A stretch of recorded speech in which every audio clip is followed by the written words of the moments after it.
Of course I would be muted. Why wouldn't I be muted? Why would I ever hop on stream without my mic unmuted? Who does that? Who is on a stream with a mic on these days, right? Is that meta? Have your mic on? What's up, y'all?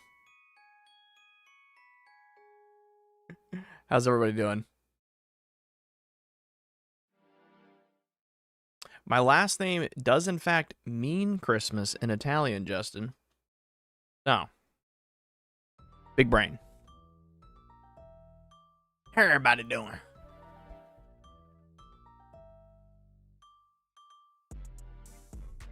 It ain't a Def Cat stream unless we're started muted. Absolutely. Amen.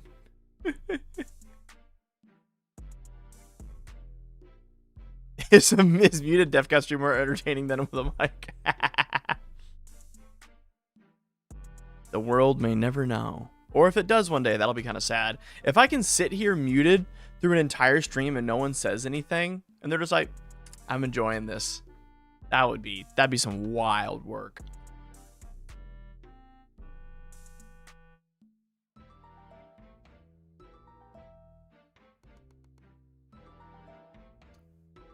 Oh my gosh. I'm excited. I'm looking at the decks for today right now. Before we get into this, I'm enjoying. Ooh, we got a Cody's. All right, Cody's got a deck today. I. Oh God. All right, this request is. Ooh, oh man.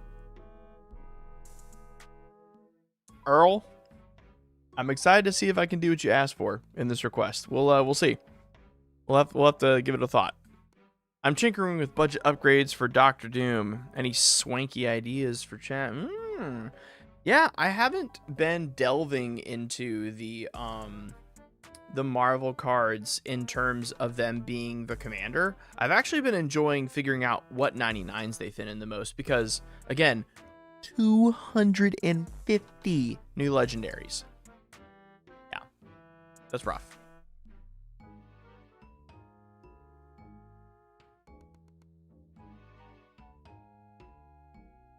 Let's see here. So today we've got 14 roasts.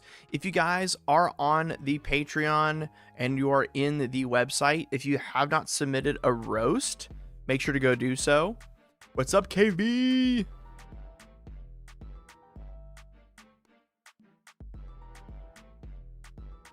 I've got OSRS Trap Remix beats up today. I think I might change it. Ooh, I know what we're listening to today, chat. We're listening to some jazz. We're listening to some jazz today.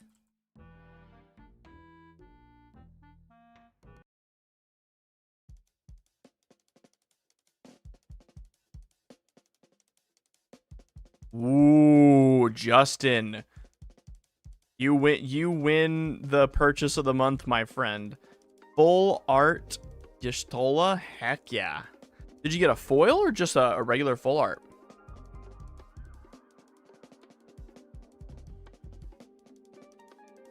I'm saying that correctly, right? Y'shtola? A regular full art is 150? Woof. Wow. Yeah, dog. I'm using an art card at that point. Honestly, I would have just paid someone to paint a regular 50-cent copy. A good altar artist costs 150 bucks. But there's no denying how insanely good that full art looks. Enjoy, my friend. Enjoy.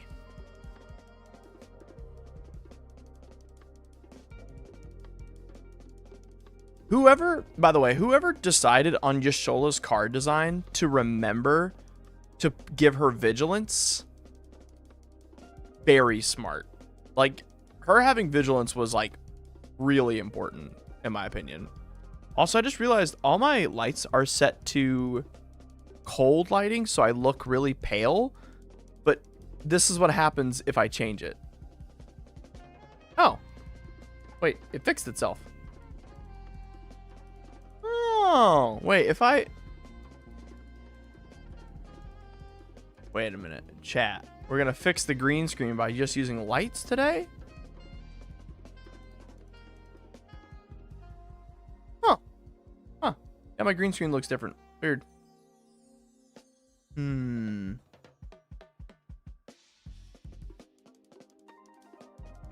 Ooh. Goodbye, chat. There we go. This is how we'll stream today. This is this is disturbing. This is just disturbing. I can't hurt you. I'm in the wall. Oh, that's horrifying. I'm sorry. I'm just flat out sorry for that one. That was terrible. That was absolutely terrible.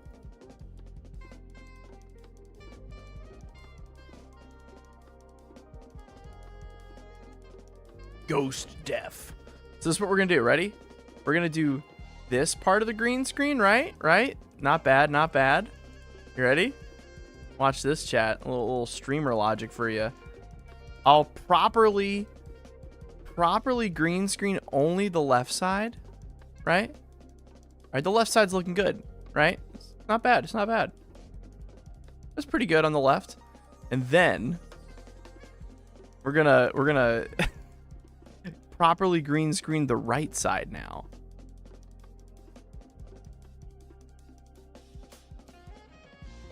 Hold on. Ready? We're gonna pick the screen color on the right now. We're gonna green. Oh, I don't exist. Bing. Okay. Now the right side's properly green screened, right? A good bit. Now if we turn on the other one, it looks terrible. Yay! Well, we tried. What can I say except you're welcome?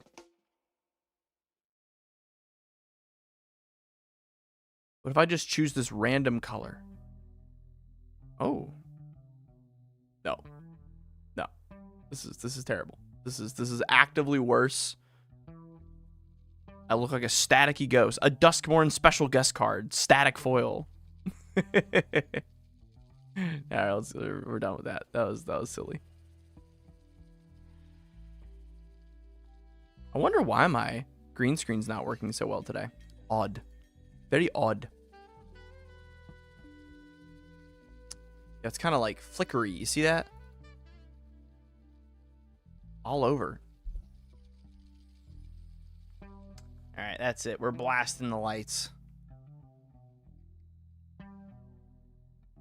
There we go. Who knew more lighting helps a green screen? Who knew? You know? I would have never thought.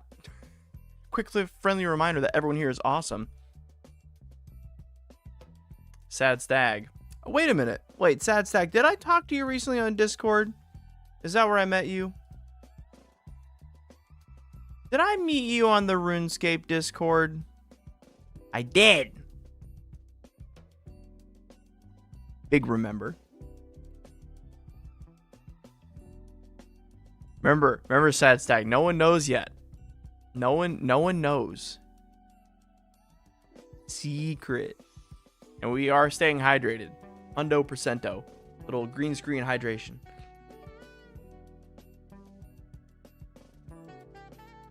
Well, everybody, I do have kind of a big announcement today. One that many of you have been waiting for quite a long time. Do any of you remember Sticker Cube? Anyone remember that little video of mine? Little thought there? We are going to officially be opening up the beta for the Sticker Cube's new version via the Discord very soon. And we will be mailing out care packages that teach you how to do the new version along with the new product soon. Very, very excited. So we are going to be fully mailing these out with guides and asking you for feedback. There is an NDA you're going to sign with the project, just so you know. But we are officially doing that very soon. We just had a meeting about it right before I went live here today. So stoked to send it out to you guys who are interested. The product has come a long way and taken a very long time, and I know a lot of people are very interested in it. So I'm stoked to give it out. But who is ready? Chat, who's ready for some roasts today? Who's ready to see their deck get roasted? Has everyone been putting in their roasts on the website? I know we started with 14 today. Has anyone input their roasts? We're still at 14.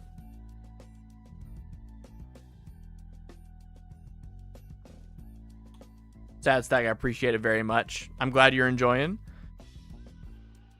I am a man of many projects. I'll say that. And the one you're clued in on now, which there is a sign-up sheet going out for that. Very excited about. What's up, Valeroni? Yeah, chat is not loading for me too today a good bit. Oh, we're definitely chilling some of the decks today.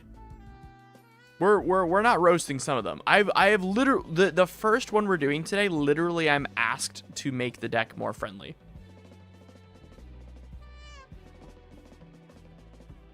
Okay, good.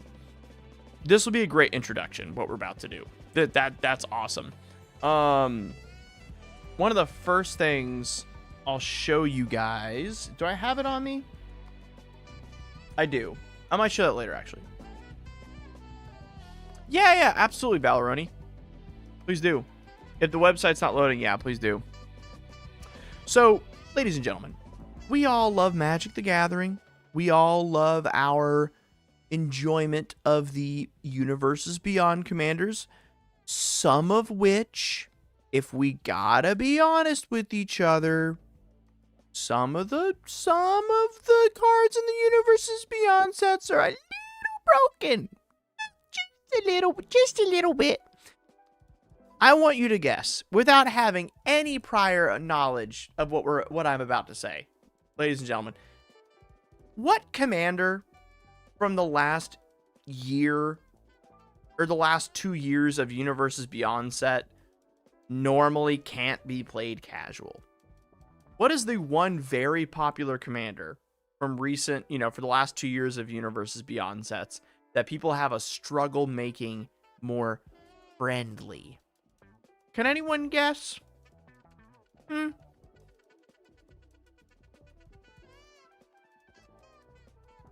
Yeah, literally the first guess gets it.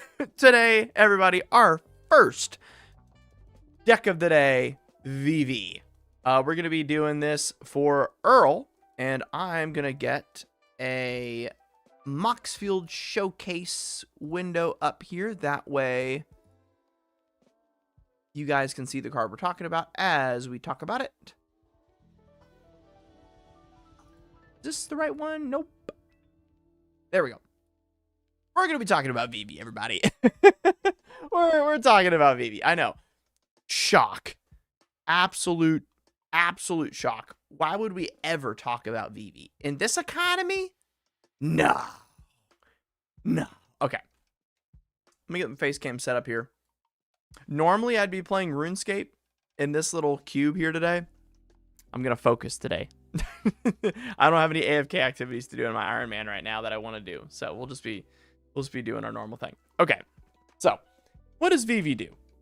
Let's talk about this thing. Yeah, probably something blue. Exactly, sad. Exactly.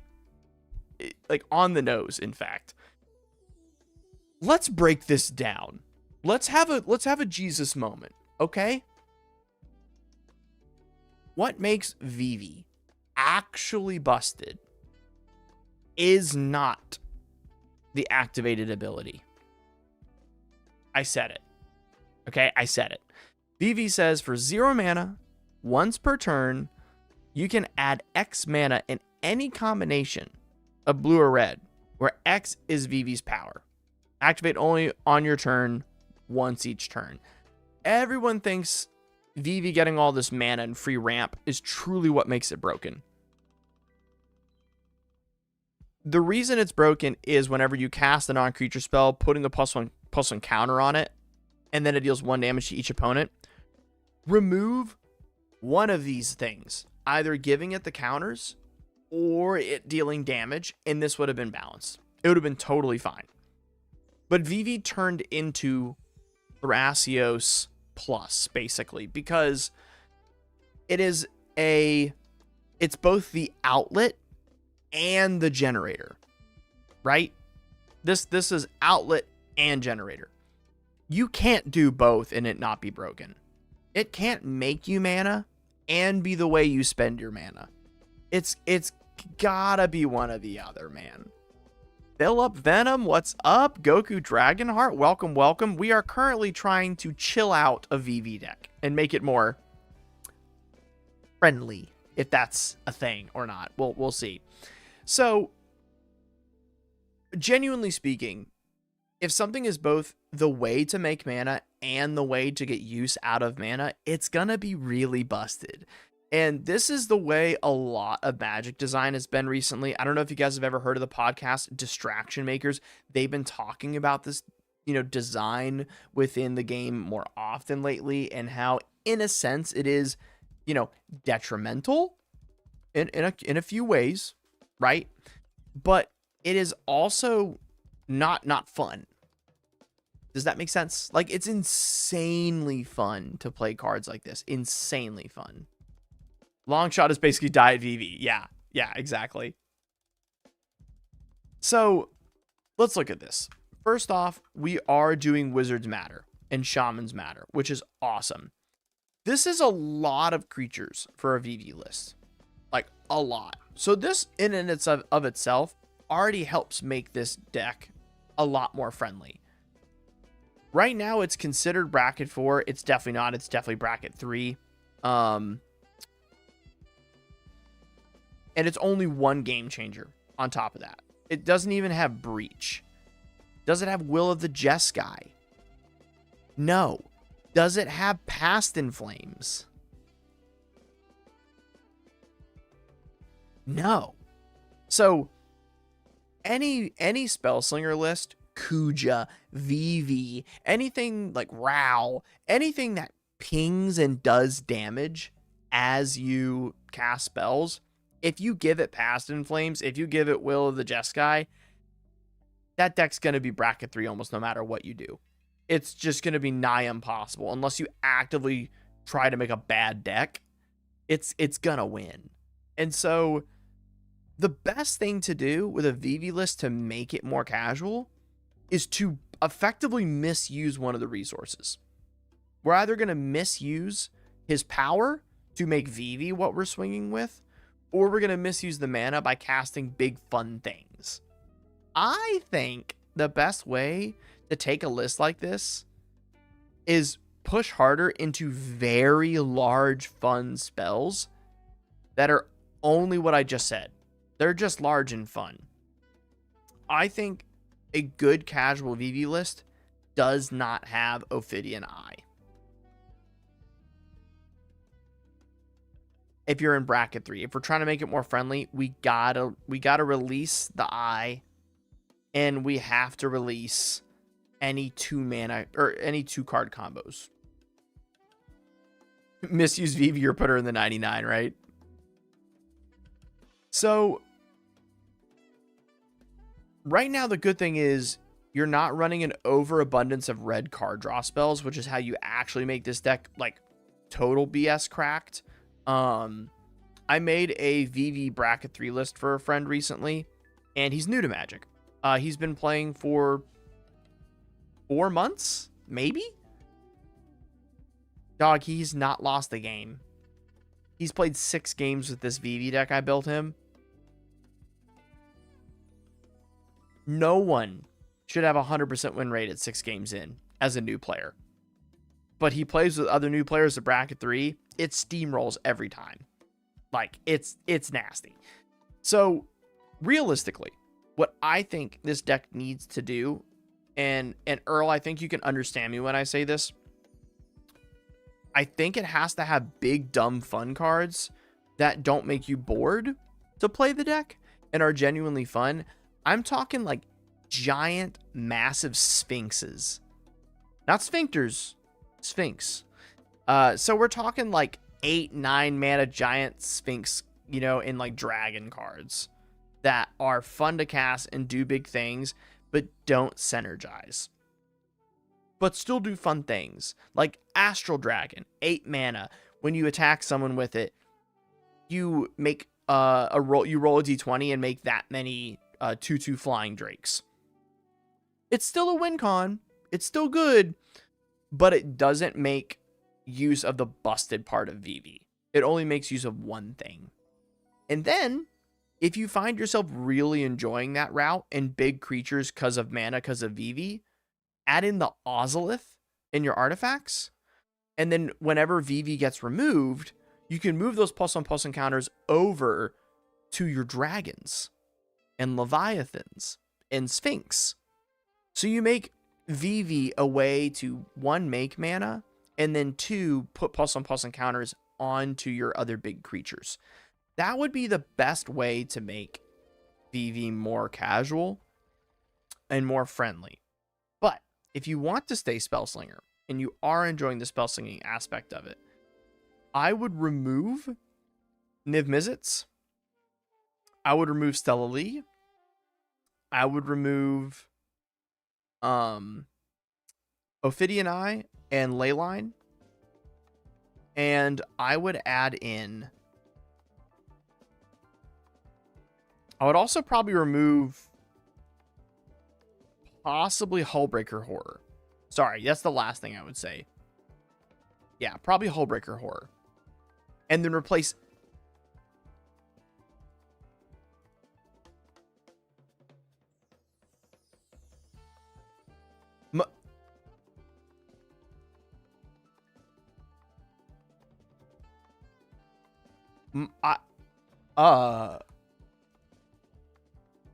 I just saw my cat do a backflip.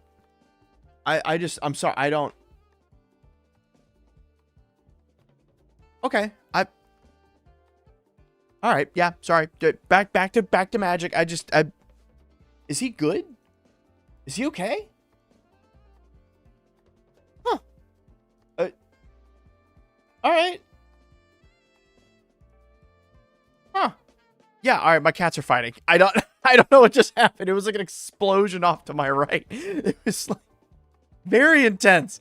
Anyway, what I was saying, on Spellslinger, remove all those things I just mentioned and add in everything in the game that is similar to Faithless Looting. As a counter to no, he is not good. Exactly. They're just clowning around. Anything that says discard a card and then draw a card. Anything like that. It'll remove lands you don't want from your hand and draw you more spells. It makes the deck more manual Storm instead of guaranteed Storm. No one in bracket 3, for the most part, who's playing casually and isn't used to a competitive environment is going to enjoy an infinite combo. Is that facts? Am I spitting facts when I say that, y'all? No one who wants to play a good casual game of Magic but wants the power level of bracket 3 really wants infinite combos. So, you're also missing a few home run cards in this list. And if you really want Spellslinger, you gotta have Will of the Jeskai and you gotta have Past in Flames. Like, those are nuts in this list and super fun. But yeah, I would get rid of your big creatures and then your infinites. And then things like Crackling Spellslinger, where it's fun but doesn't help manual Storm. And then refill your deck with things like Birgi, God of Storytelling, and Electro Assaulting Battery that make you mana when you cast spells. And then you can use VV's activated ability later. And then maybe like Haze of Rage, because that's a fun Storm, make a bunch of mana card with VV. And so, because there's two things. I don't want us to mistake the word friendly in Magic or make my deck worse. Right? Yes. If you're going to do Vivi in the 99, make your deck a bunch of other wizards you really like and make Veyron your commander. It'll be way less consistent, but when it hits really fun. It's awesome. Yeah, I would recommend Veyron and then put all of your favorite wizards that are in blue and red in a deck. And then Veyron just makes any wizard you pull in your opening hand or while you're drawing infinitely more fun. It just makes it a blast.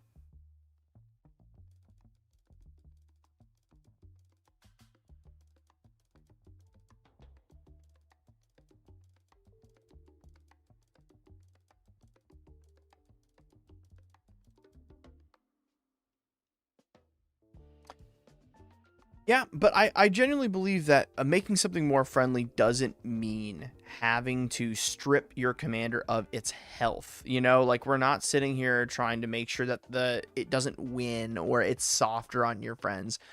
What will be more fun is your friends watching you actually puzzle solve a win using Manual Storm rather than just drawing a WinCon instant card. I think that's what makes it more friendly. Like, in a more genuine way. I hope that makes sense.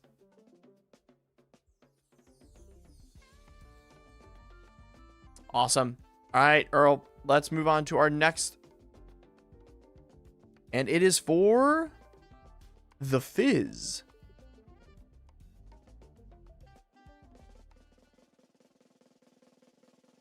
Ooh, Amarathis Ghostfire Initiate. Okay, we're getting a little Spirit Naga action here. All right. How, by show of quick hands, who knows this? Who knows this card? I do. I love this card. It's awesome. But has anyone interacted with this or played against it or seen it on the battlefield?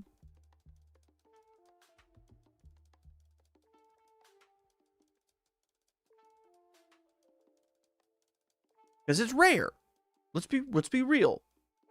So Amarathis says, Amarathis Ghostfire Initiate enters the battlefield with X +1/+1 counters on it. Whenever you put one or more +1/+1 counters on another colorless creature, you may put a +1/+1 on Amarathis. That right there, what we just said, makes so much sense to what Vivi was like, in a way. But now we're gonna get fun. When it dies, manifest a number of cards from the top of your library equal to the number of counters on it. The idea is manifesting is that you take a card off the top of your library, you flip it upside down, and now it's a 2/2. So I believe, do we have?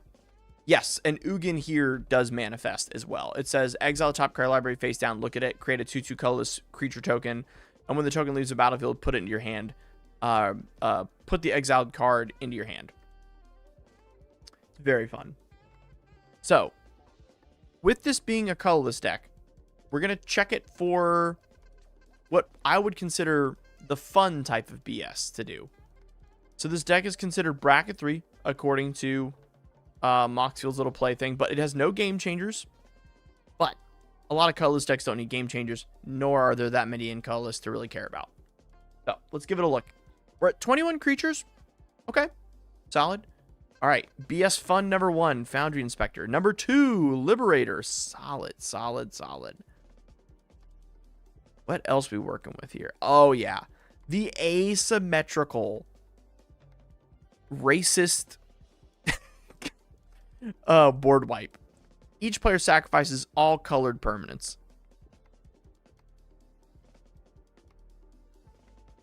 Enough said. Null Elemental Blast, awesome. Counter target multicolored spell and destroy target multicolored spell, insanely good. So we've got all of the regular, really good Eldrazi removal and slam stuff. Very good. Outside of what we are trying to do by manifesting, is this deck emptying itself into another theme? Because it's not looking like it is. We're at 37 lands. I think that's very high for a colorless list where mana is very easy to come by. I like Mind's Eye here. Pay 1 if your opponent draws a card, and so you do too. We make a ton of mana. Okay, right off the rip, I have a couple suggestions. I think Unwinding Clock. Be able to untap all of your non-land permanents in between, or sorry, all of your artifacts in between turns. Really good. And then we already have Flash on all of our artifacts too, so that means it can be recasting, you know, manifested creatures that can put back into our hand too, which is nasty. Staff of Completion, Giga Chad card, if I may add. I love paying life in this game. It is such a vibe. I notice we are not doing anything in particular with our Mystic Forge combo. We have lots of infinites here, so let me point you all in the right direction. We got Mystic Forge and Senseis, which if you do Mystic Forge Senseis, which means you can play Mystic Forge, tap Sensei's Divining Top to put it on top of your library, and then instantly recast it through Mystic Forge. As long as we have Boundary Inspector out, that's an infinite combo. That means we can infinitely draw our entire deck. What are we doing with that, though? We're most likely going to be doing an infinite mana combo Walking Ballista. Most likely, with Cloudstone Curio. Whenever a non-artifact permanent enters the battlefield under your control, you may return one. So that means as long as you play a 0 mana spell and a Soul Ring, we can go infinite.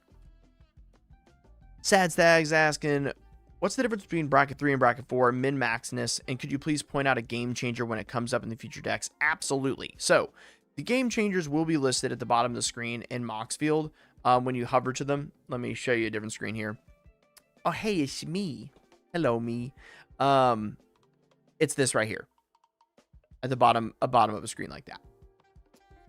But, I digress. So, bracket 3 and bracket 4. Bracket 3 is meant to end at turn 7 to 9 as an average game. That's like what we call a good character position.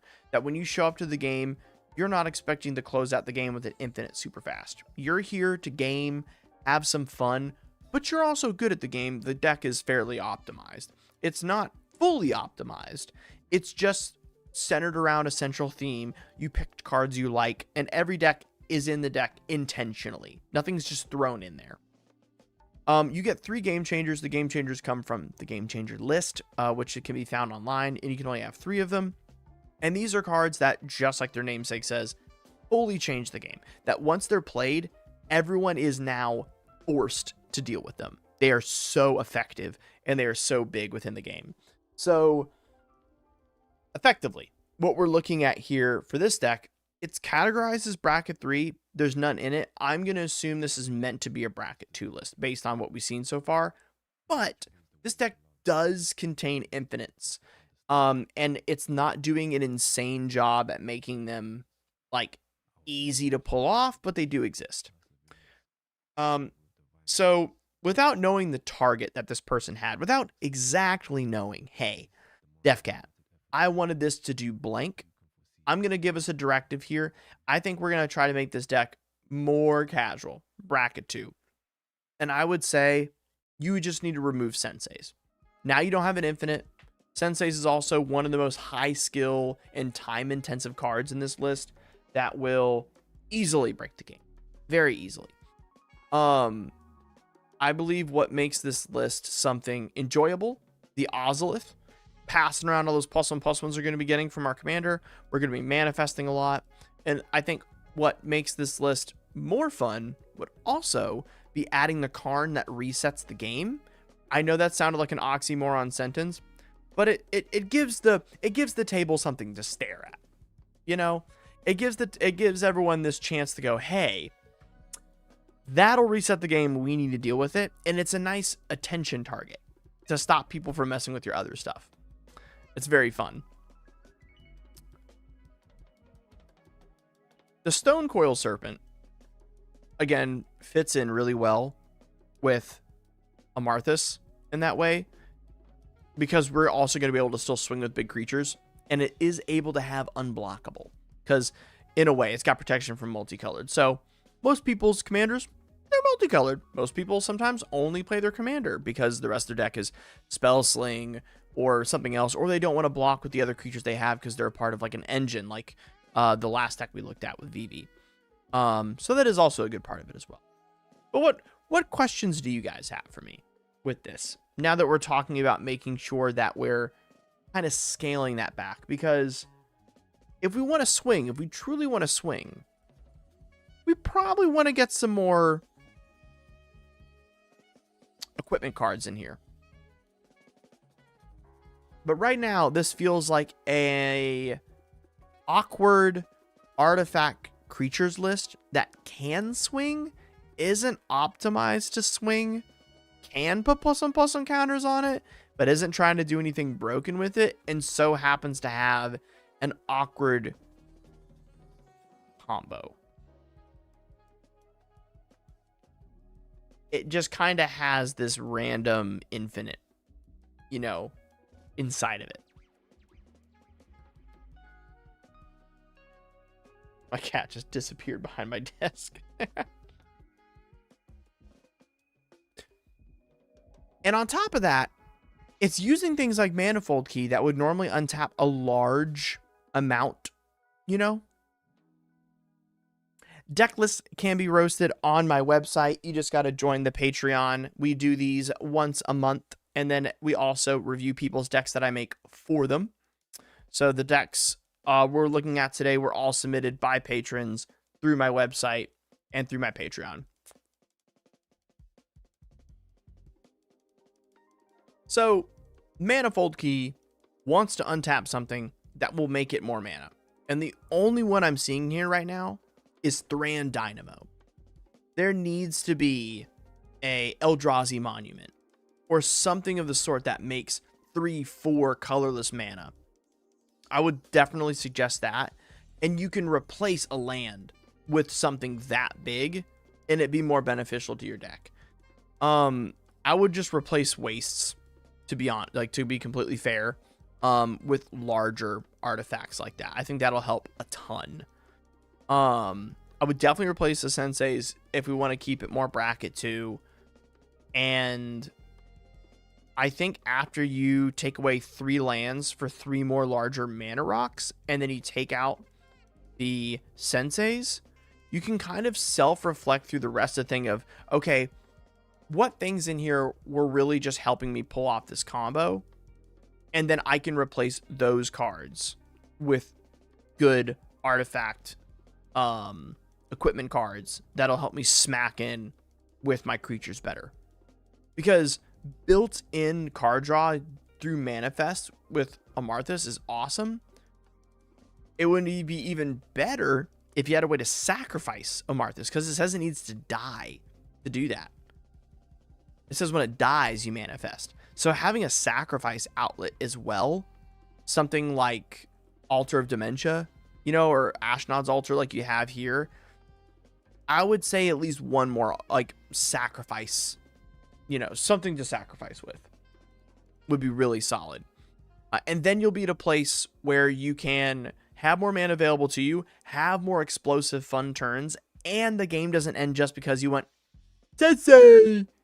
Yippee! You know, Mom, I did it! You know, like, those moments don't feel as good, especially at lower brackets. So I would say remove Senseis for, I would say, yeah, remove Senseis, 3 lands, and cards that tutor for Senseis for larger mana rocks like Crystal, Eldrazi Monument, and equipment cards. If you want to keep it more light, fun bracket too.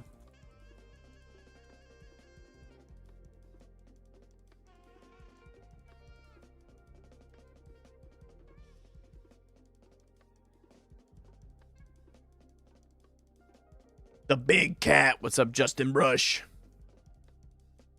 We out here. You know it. So, I think that about wraps this one up. I could talk about minutia, like Moonsilver Key being in here, and it being redundant most of the time because it just gets you Soul Ring or the Ozolith, or not even Ozolith, because it's a basic land or a mana ability card. Never mind. Yeah, once you have the bigger mana cards, that's lit. That'll be super fun.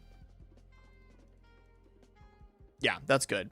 We're going into the erratic portal more often here, where we're bouncing stuff. That's solid. That's fun. Love that. Because that way you can use Cloudstone Curio and Erratic Portal to put more of the manifested cards back in your hand. Love it. Love it, love it, love it. Okay, cool. Let's go to our next list.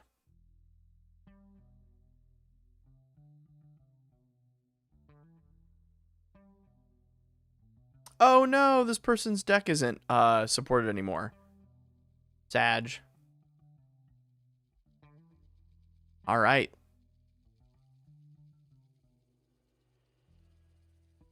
I'll have to reach out to that user, make sure they know that their deck wasn't up. This is for Chinoi. This is Itachi has you stuck in Tsukiyomi. Okay. Get a little Naruto action going here. Love it, love it, love it. So, how many of you guys played the original Strixhaven? How many of you were around for the original Strixhaven? Because I think I'll need that as a little context for y'all as I explain what we're about to go into here. Yeah, I'll contact them to make sure they get refunded for that. And again, no game changers, it looks like. No, there's three. There's 3 game changers. Okay, cool. We'll get to look at game changers for you, Sad.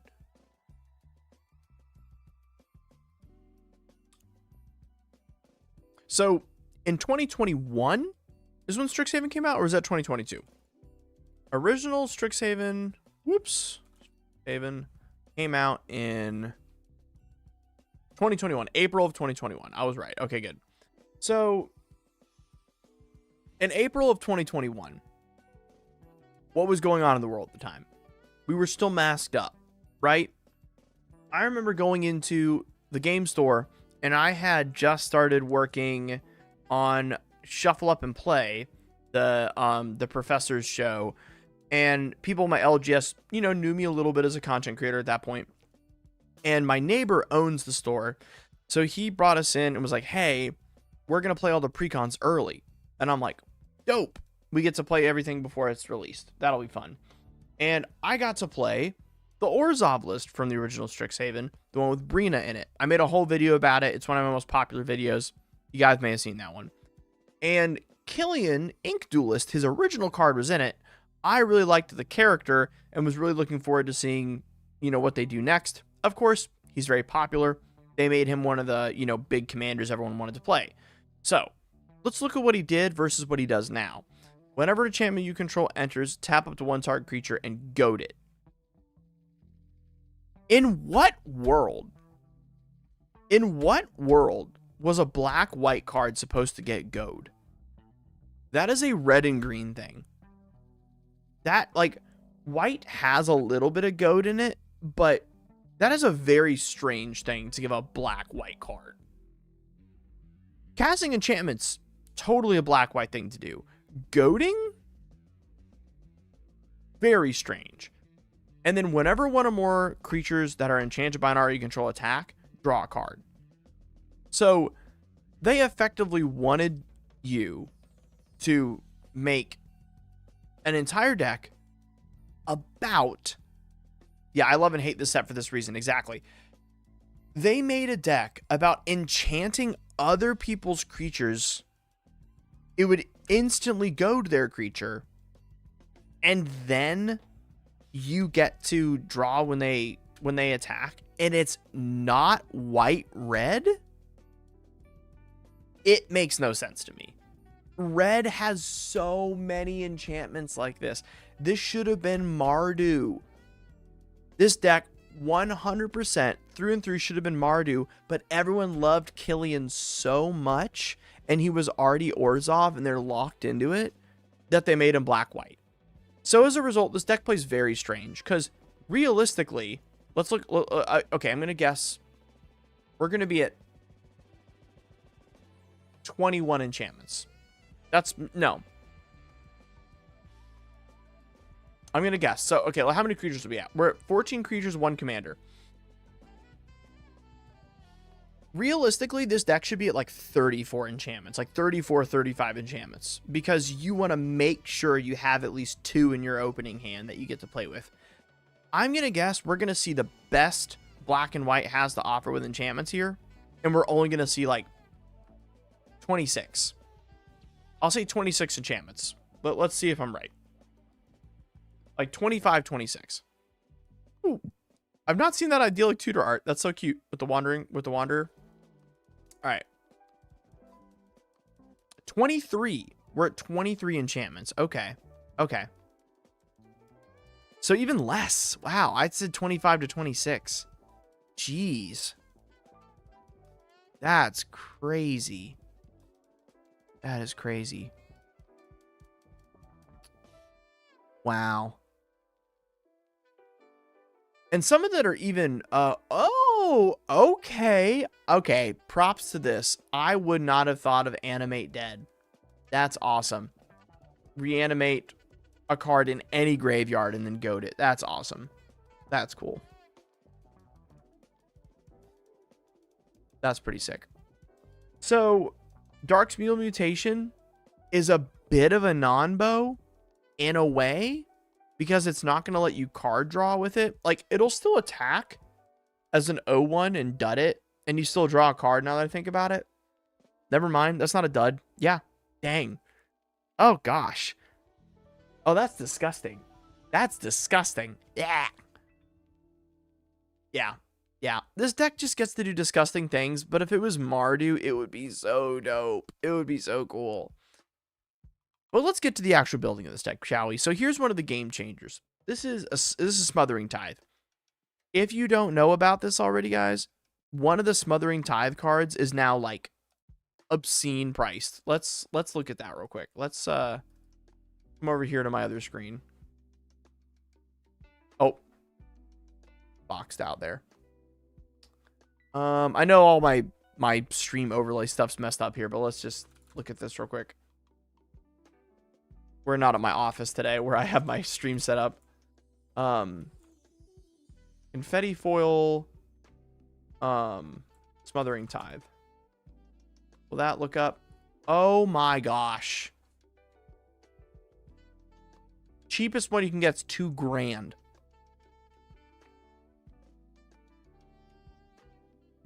And then a regular Smothering Tithe right now goes for 50. And then 42 for the lowest printing possible. This card should be more than 42. I'm not going to lie. The only reason it isn't is due to the fact that it's gotten a lot of special treatment reprints. And a lot of people who really, really want the card go to those instead. So it keeps the base copy at a somewhat reasonable price. But in general, I mean, like, never undervalue Smothering Tithe. We used to do it all the time. This used to be a $22 card. And what happens is throughout the game, anyone who ends up getting Smothering Tithe, if they go unkempt for 1 turn, they're literally like 3 turns ahead of you in terms of mana value. It's crazy. And if anyone in your playgroup's dumb enough to cast Brainstorm while this is out, that person's basically just won the game at this point. They're going to have such a stupid amount of mana. It's crazy. So that's what makes this a game changer. It's a highlight. Normally game changers are very expensive cards. One of the few cards that is not expensive that's on the game changer list is Seedborn Muse, just because it's been reprinted so many times in precons. Actually, no, let me not lie. I haven't checked a Seedborn Muse price in ages. I'm sure it's like $3. A Seedborn Muse base copy is, never mind, it's $12. Okay. All right. I didn't realize I've got a lot of these. Huh. I see. Still, but generally, they're more expensive cards. And they just set someone so far ahead of the game. Now, the reason Commander needs a game changer list and no other format needs this. One is because Commander is a casual format. It's not meant to be played competitively unless everyone is in a solid agreement to do so. It's like if you're ever playing it, people expect you to be playing casually, with like 90% of the player base, at least. And so it's good to note when there's a card that's this far outside the bell curve, because this card wasn't designed for Commander. This was designed back when standard one-on-one 60 card Magic was the most popular thing to do. And it basically just gave you 1 extra mana a turn or taxed your opponent for 2 mana a turn. It wasn't that big of a deal back then.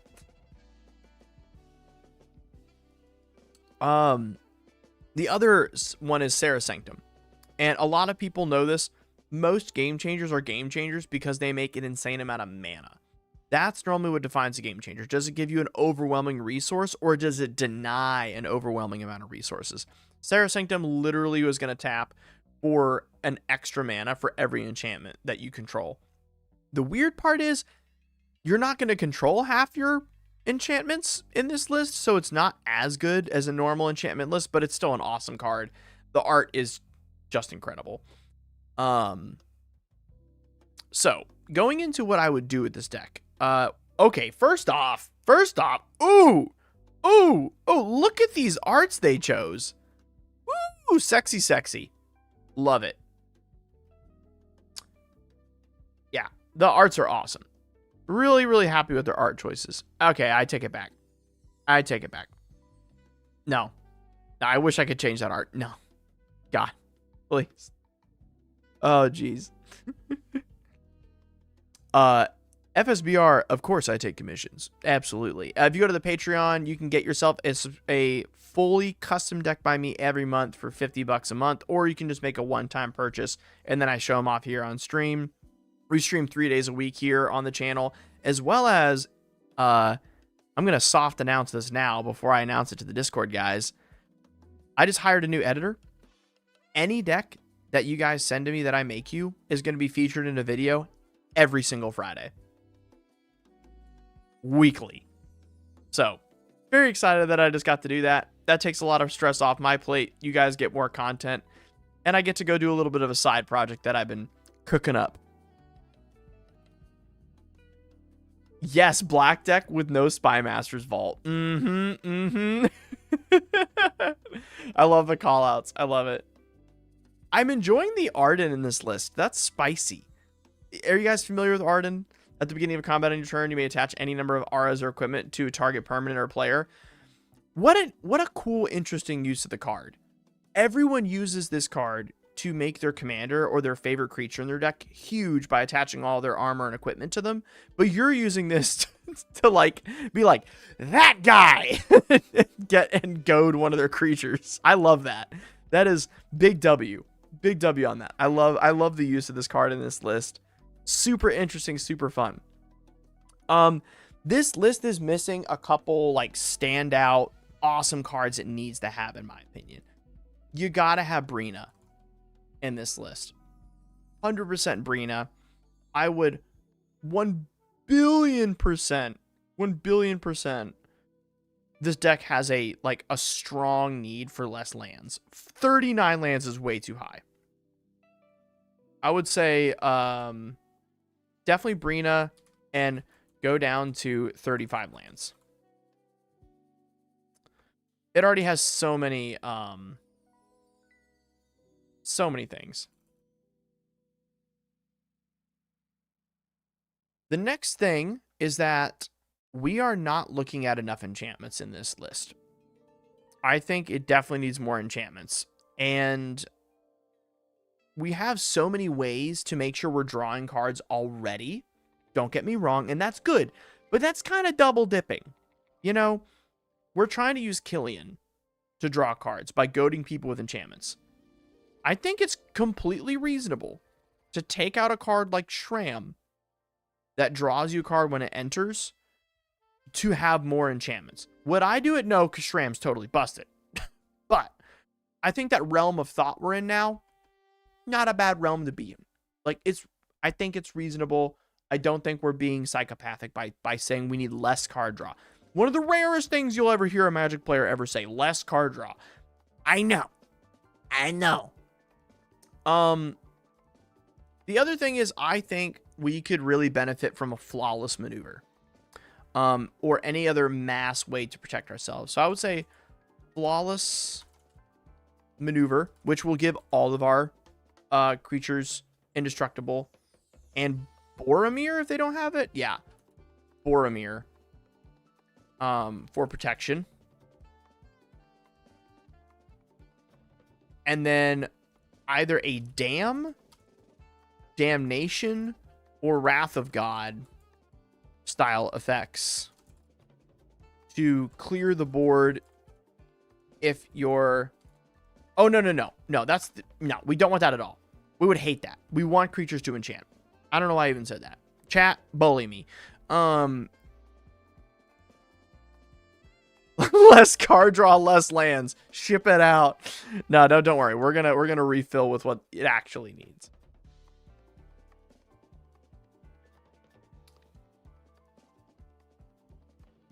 Yeah, Valoroni, go ahead and send it. Please do. I think I would say more black -1 minus style auras to enchant other creatures with. There's tons of them out there. I would say it really helps. What up, Sam? What up, dude? There's legit only 2 cards in the deck. Oh, this is going to be one of those you can have as many cards as you want as... Oh, okay. I'm excited. I'm glad we got the original Killian in this. Very awesome. It makes all your auras cost a lot cheaper. Very good card in general. Love the Lotho. Love the Denitha. I would say... Oh, brother. My brother in Christ. Killian is power 2 or less. Delny. Heck yes. Streetwise Navigator. So Delny says whenever a triggered ability of a creature power 2 or less activates, it triggers an additional time. That means double Esper Sentinel triggers, double Arden triggers, double Dana, double Killian, double Shram. Dude, that would be a bomb in this list. That'd be absolutely insane. Oh, what's the... I can't remember off the top of my head. The White Oath enchantment that gifts creatures double strike. I don't remember the name of it, but that White Oath enchantment that can gift you and your opponent's double strike. So good in a goad deck. Goad your opponent's creature and then give it a double strike. Yeah.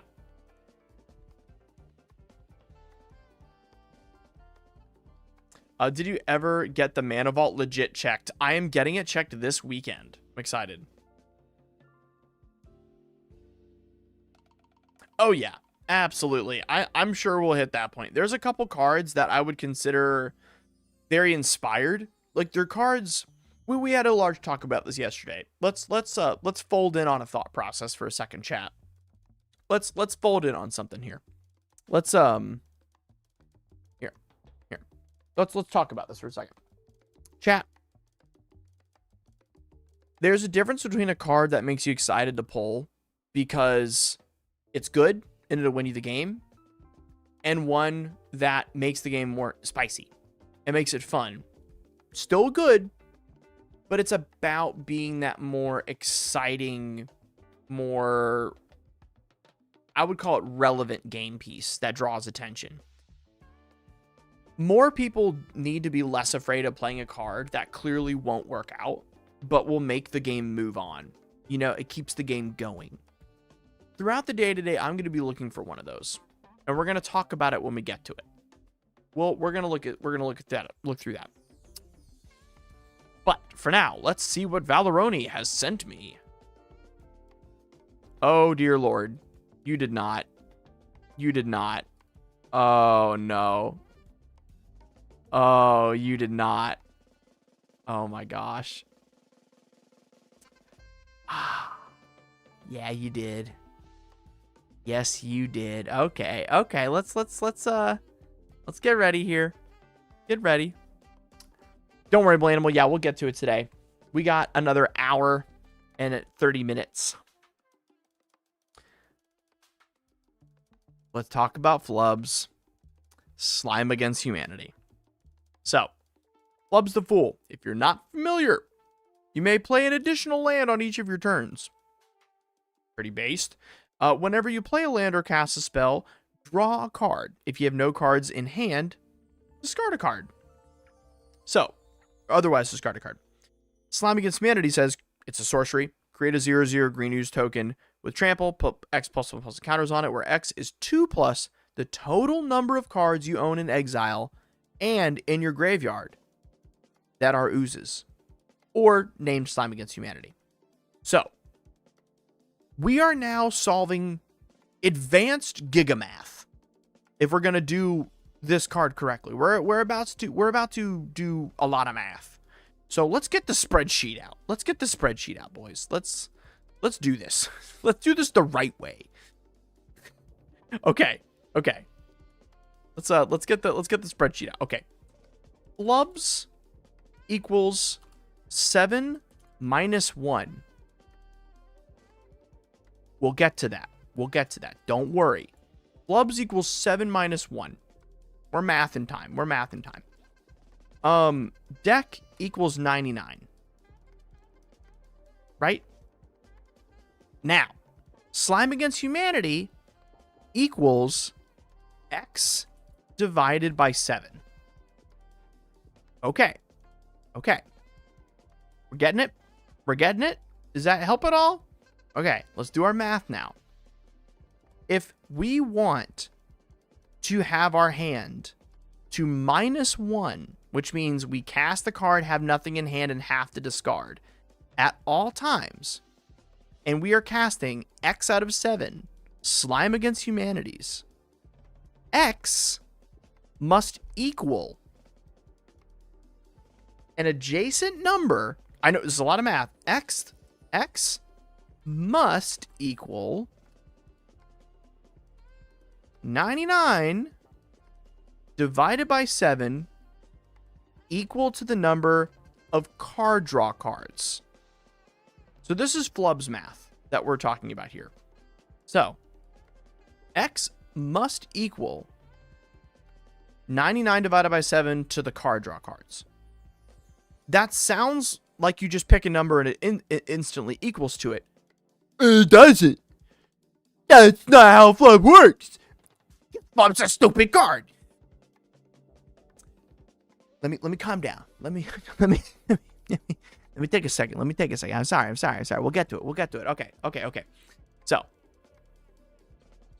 how we actually have to think about this is that Slime Against Humanity must equal the amount of card draw multiplied enough to get to 99 effectively. So let's do a little quick math, a little napkin math. 99 divided by 7 equals 14. That means the deck needs 14 cards that draw more than 2 cards. 2 or more. 2 or more cards to make this math work out for us. So let's copy this, duplicate it. Okay. Oops. Did I duplicate it? No, I didn't. Duplicate. Flub's math. Flub's slime math. Okay. We are gonna do Faithless Looting.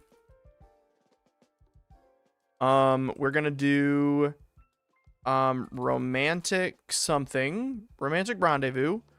Oh my gosh, the romantic reunion something. Asking a dyslexic guy to do this is cathartic reunion. Laughing Mad.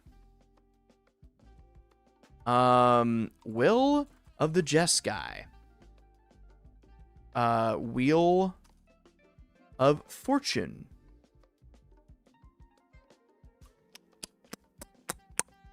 Unexpected Windfall.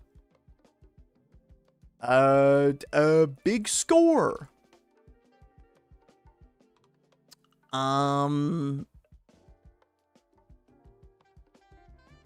Demand Answers.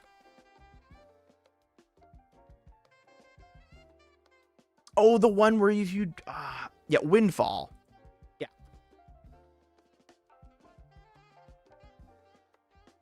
And gosh, there's a red card. Impulse. Reckless Impulse.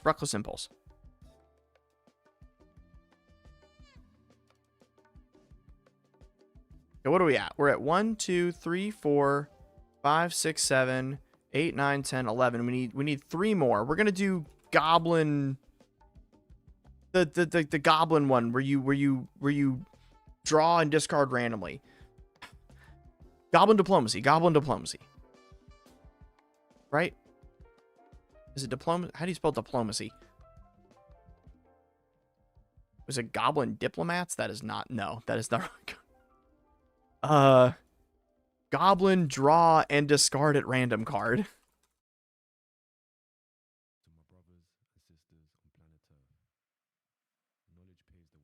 Goblin Lore. And then there's that like court one, the red court spell. Oh gosh. Court of Control. We're getting there, chat. Last but not least, we're gonna do Frantic Search. Okay. We officially have the cards we talked about, right? Now, slime must equal X, but it's gotta be divided by 7, right? Just saying goblin so time makes it sound like a made-up word. Okay. Now, here's where the math gets funky. It needs to also account for the 7 minus 1. So that means we need to also have that added to the total. So that makes it now 22 cards. That should be Slime Against Humanity, if we're doing our math correctly. 22 cards. So we're going to go down to 28. We're going to, wait, what did I say? 14 plus 8 is 22. Jeez Louise. Now we run into the weird flubs math for a second, right? We're at 37 cards in the list. So let's do some lands. And let's make sure we do as many fetches as possible. Hey man, added Aura Reckoning the Sky Spirits, Catharsis Crusade to the King of Oathbreaker's deck from yesterday. And yes, that is awesome, PK. I love those inclusions. Fantastic idea. Yeah, I love it. We're going to take out a black and white land, the black and white fetch, and then the cyclers from here. And the verges. No verging. What's the black and white fetch? That's isn't that? That's not Arid Mesa. That's don't need gemstone. Don't need the filter lands.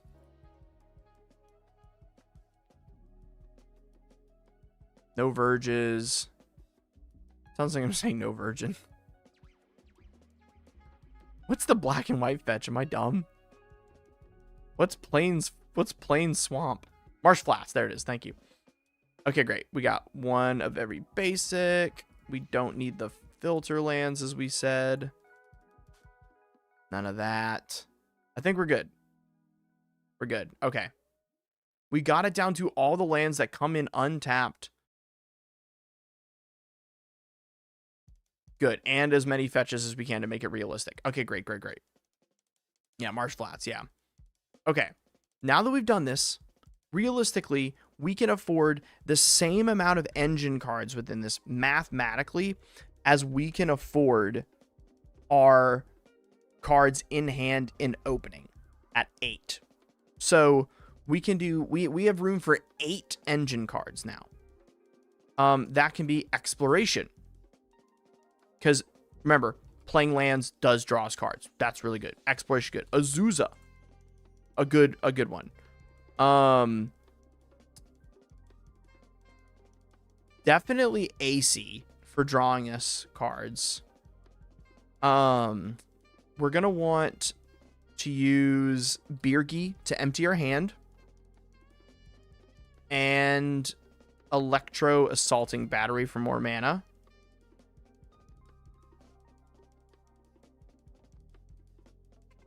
Oh yeah, that's Hatsumiku. Oh yeah, there's an entire Hatsumiku deck coming out. And as someone who's played literally every Hatsumiku game, peak. So we've done 5? Okay, 5 card draw. Yep, Ice Till. That was the next one. And Tatiova. And then we're not doing Fabled Passage because that has a chance of coming in tapped. And we can't, we literally can't afford that. I thought Tatiova was a Y, is it? Yeah. Great. So we're at 6, 7 engine cards. I think the last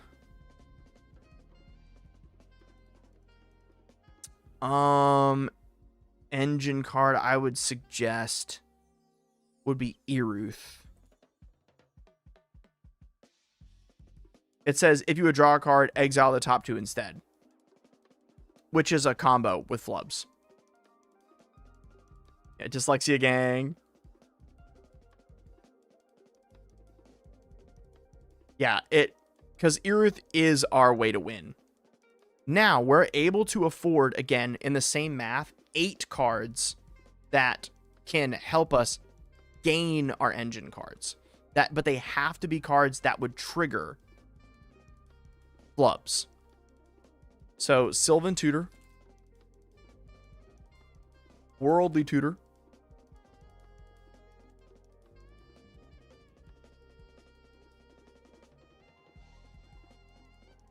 dog. I'm dyslexic and I'm colorblind and I play Magic. We out here. We just out here at this point, y'all. That's just how we do. You take what you can get. You really do. You take what you can get at this point. Sylvan Tutor, Worldly Tutor, Nature's gosh, no, not Nature's Lore. Gosh. Shoot.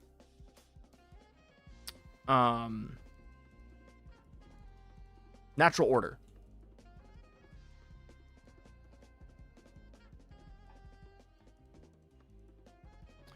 Because we don't have green creatures to sacrifice for this. Never mind.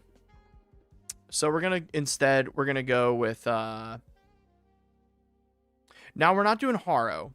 We're not doing Haro because remember, this doesn't say when a land comes into play. It's when you play a land. So we're going to do no ramp spells, especially because Flubs is already 3 CMC.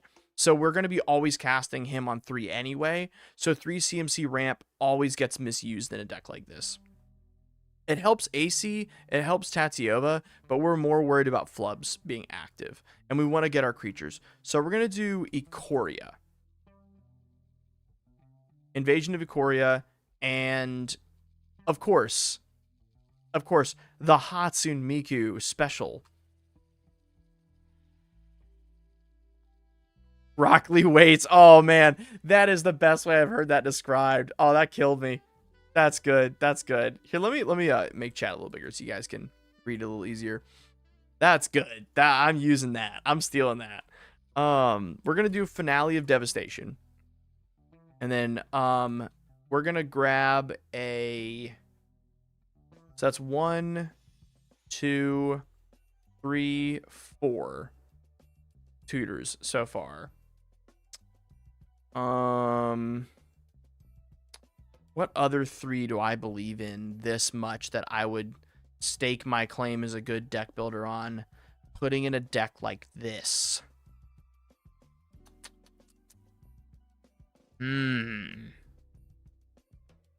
What am I going to bend my entire life around right now? Oh, actually, not Electro.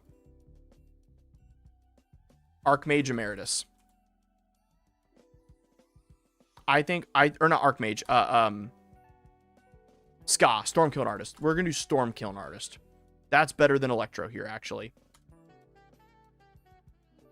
Stormkiln is better. Create a treasure token. Because we will need things other than red in this deck for certain. I think for tutors at this point, we're going to need to start looking outside the box. And I'm thinking Fierce Empath, which will grab AC.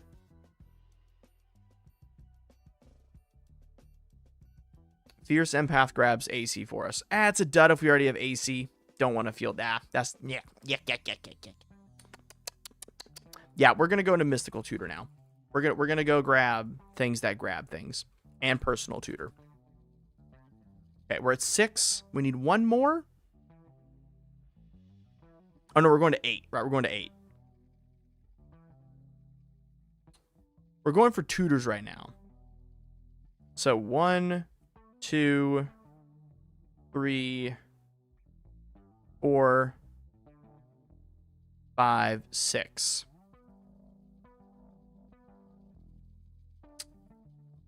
I think we're gonna go with Merchant Scroll.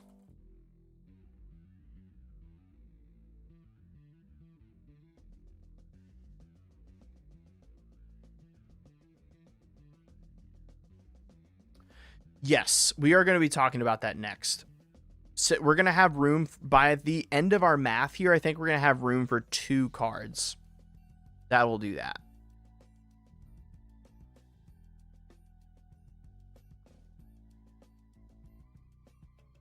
Yeah. I think we're going to have room for 2 of those after this. Okay, we have room for 1 more tutor, right? Yeah, after Merchant Scroll, we got room for 1 more. Let's grab... Let's go get your boy. Let's get your boy. We're gonna go get your boy. You know, you guys, one of my favorite cards in the game. Like, I freaking love this guy. We're gonna go with Imperial Recruiter. So he can grab Miku, he can grab Renfield, he can grab Stormkiln Artist, and he can grab Ice-Till Explorer. That's better than Fierce Empath. Awesome. And now we need 8 mana cards that support the list. Lotus Petal.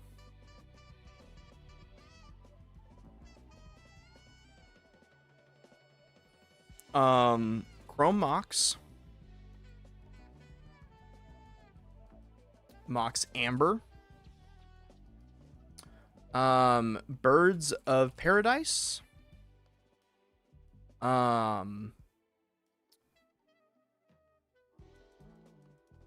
Any mana dork that makes a color that isn't the color you use to cast it.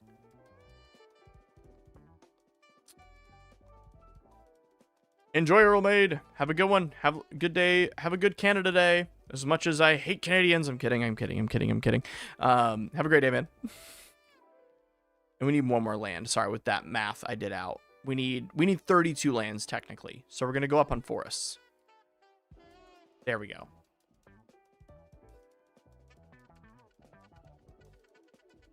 Dude, I really appreciate it. Yeah. I love the little animation. It's really fun. I'm glad I got it made. I love having it behind the starting soon. Right here, I'll just go.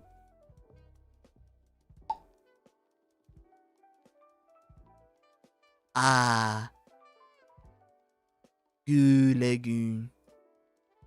That will be on a 24/7 live stream loop soon on the channel, because if you guys didn't know this, I have over 500 published music works, because that's what I used to do full time.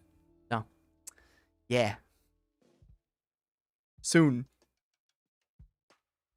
So we got 4 right now. Chrome Mox, Lotus Petal, Mox Amber, and we got Birds. I guess honestly, the Goose. We could go with Gilded Goose. We only need to use it once. I just accidentally added another card I didn't mean to. Mongoose Lizard. We could go with Gilded Goose. It only works once, but it does give us the 1 mana we need to cast Flubs, which is what matters.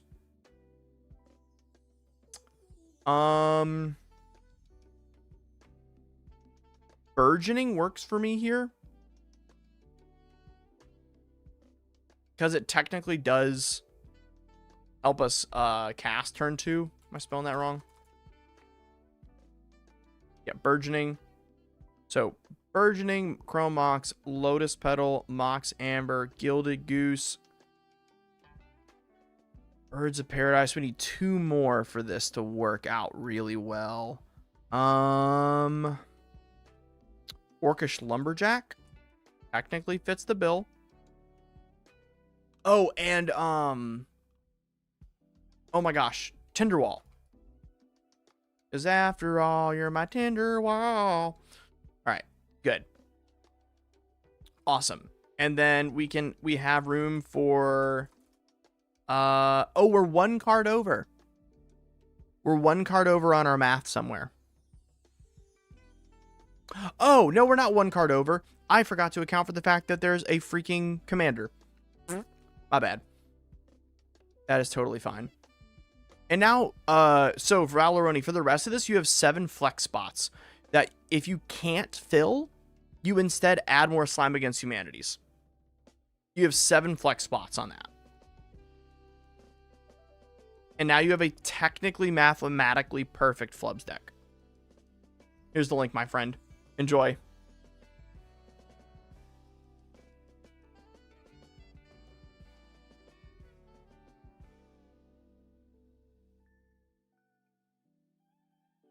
That was fun. That was fun to do. I don't know if you guys enjoyed that, but that was hype. Working out a mathematically correct Flubs. How'd y'all feel about that?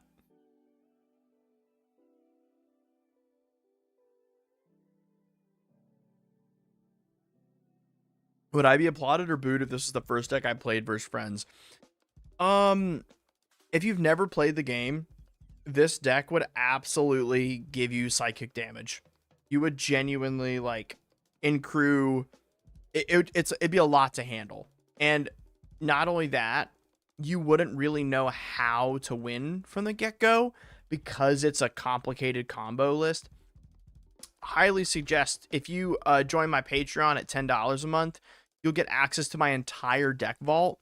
You can find any deck you want within that deck vault. Highly suggest it. I have a whole website dedicated to all the lists I've ever made. There's like, I think 355 of them on there right now. Awesome. All right, let's go to our next deck for the day. Oh, that was the Killian one. We already did that. Let's sign off on that one real quick. Here, let me sign off on these decks that we've already completed, y'all.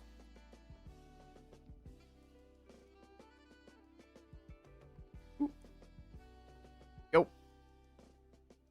Awesome.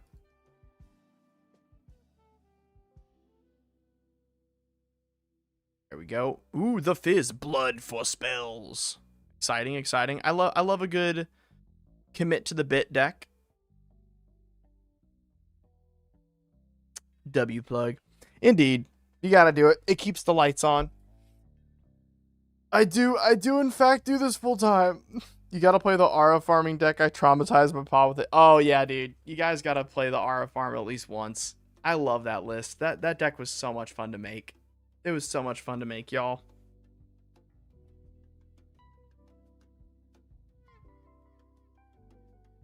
Oh, one second. My dog's shaking a little bit. Let me check him out real quick. You okay, buddy? Buddy. He's got a doctor's appointment today at 4 o'clock. My dog has been having seizures. He is old. You want to say hi, buddy? No? That's okay. You can lay down. We'll say hi another time. I'll post pictures of you in the chat and Discord for everyone later. If you're in Discord, I'll send you guys pictures of him. Hopefully his treatment's not too expensive, so keep him in your prayers. All right. Blood for Spells. A deck all about casting cheap spells. You get cheap creatures back on your graveyard. The Blood Avatar puts some pressure on low creature decks. Solid, solid, solid. We're here with Exodus, everybody.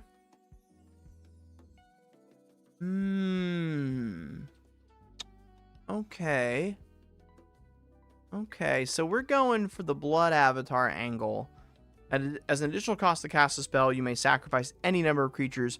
The spell costs 2 less to cast for each creature sacrificed this way. And we're going for the token route to sacrifice. And then each opponent sacrifices a creature, create a 3/6 and red avatar creature token. Okay. Okay. Interesting. Interesting.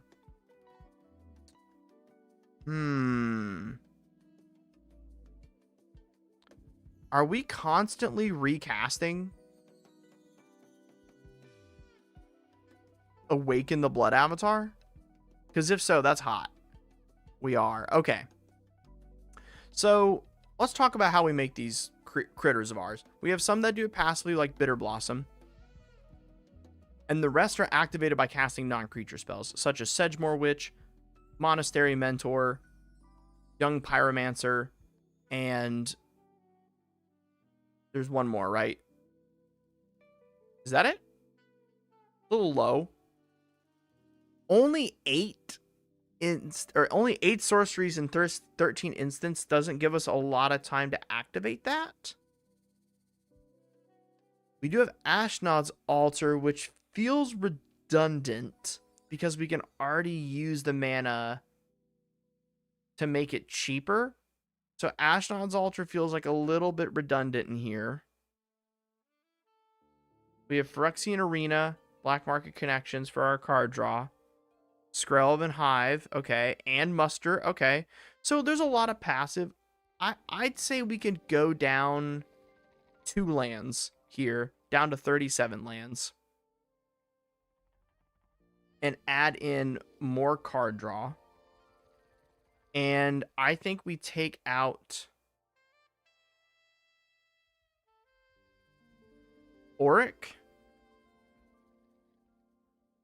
Honestly, even though obviously he combos with the front side of Exodus,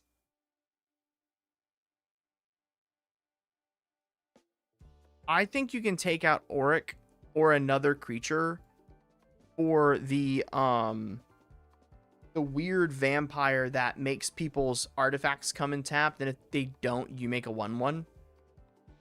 I think that would be really solid. And then I believe there are creatures out there that have death triggers that make... Oh, it's the serpent one. The serpent enchantment. What is that thing called? The Black Serpent enchantment.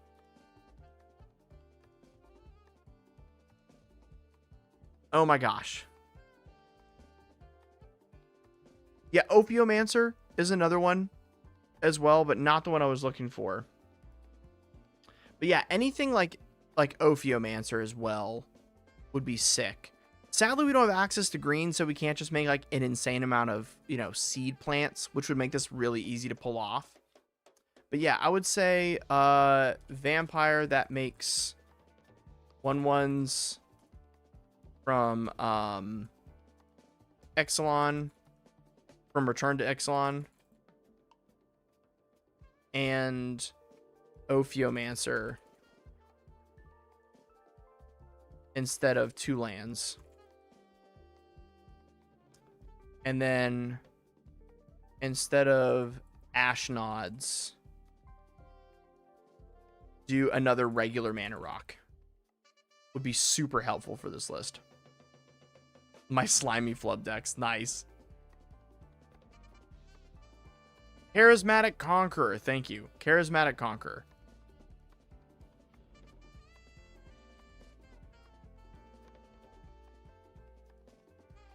Yeah, Charismatic Conk will be, like, super good here. And last but not least...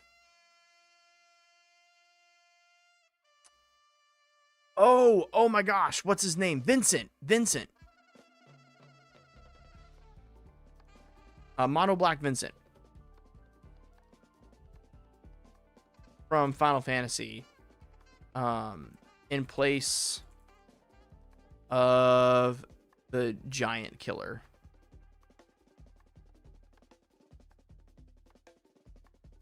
So Vincent says, whenever an opponent's creature dies, put a +1/+1 counter on him.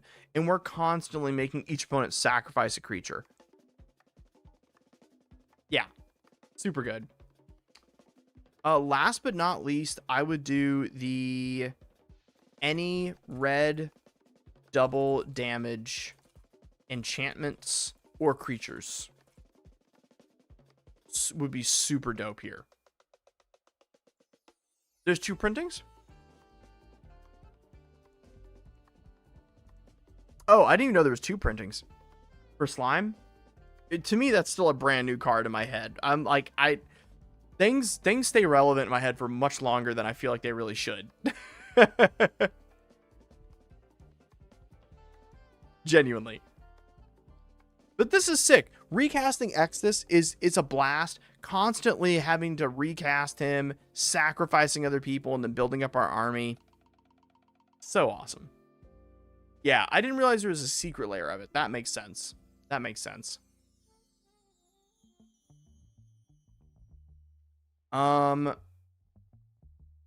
The winning pattern with this obviously has a secondary thing of not just swinging in with the things that we make from constantly casting our commander sorcery. We also have the benefit of the fact that our suite of like Zilliport Cutthroats, and then flat out we can just swing with the tokens we're making. So there's that. There's always that.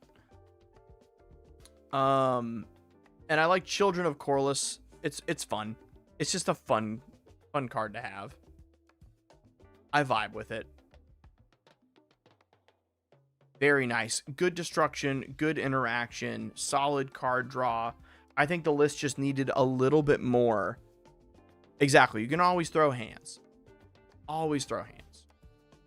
Solid. Very good. Very good. Good list. Thanks for sending this one to me. That was fun to look at. What are we going to next? Tell them about it. Okay, I vibe. I'm vibing with the name already. We're gonna look at Tell 'em About It by His name is Dagnum Mong. I don't know if you guys know that reference. If you do, you know. Dagnum Mong. Sorry, I dropped my Dagnum Mong.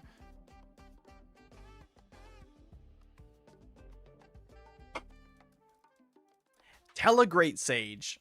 Oh, and the pun with the commander name, brother. Oh, you named it a pun on top of it. Okay, all right. Whenever you cast a non-creature spell, create a 1/1 colorless hero creature token. If 4 or more mana was spent to cast the spell, draw 2 cards. If 8 or more mana was spent to cast the spell, sacrifice Tella. It deals damage to each opponent. That, my friends, is what we call fun. So, this deck is about balling out. Nothing about this deck is trying to make you look at the game in a way that won't be exciting later, which is what I love about it. It's not struggling to do something early. It's saying, when you get to cast your commander, you gonna have some fun. It's gonna be a good time, and it's gonna be a great time. So, Telegreat Sage, on top of the fact that you are already getting to do fun, crazy stuff later, doing the if 8 or more mana was spent to cast a spell, sacrifice Tella, it deals that much damage to each opponent. You can cast some big stuff and kill later on, especially when things are low. So it looks like we have the regular Izzet package of fun here. Archmage, VV Varen. Because this is such a mana intensive deck. Yeah, Sad. Let me tell you what's really fun in here. I'll tell you, because I'm sure it's in here what I'm thinking already. Oh, we have already edited this deck. This person, okay. This person already got roasted. I was about to say, like, I'm pretty sure it looks like there's changes that have been made to this deck that I told them to. Well, this is fun. We're coming back to a deck that already got its edits made. There it is. There it is. This is what I knew would be in here. I remember helping this deck already. 1,000-Year Storm. Whenever you cast an instant or sorcery spell, copy it for each other instant and sorcery spell cast for this. So it means all of your spells have Storm, except it's specific to instant and sorceries.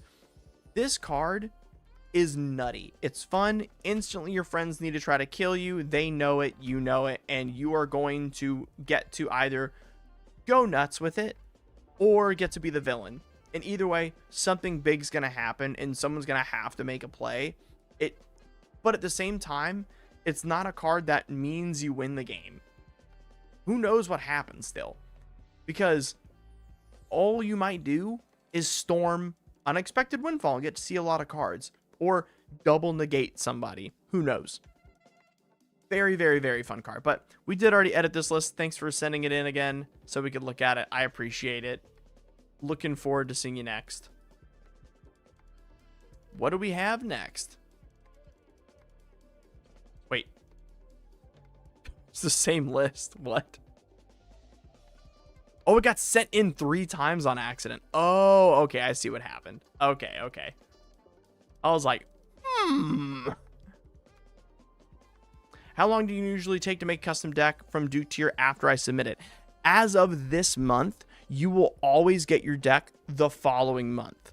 If it was before, it would take 2 months because I had a large backlog. No longer have that issue.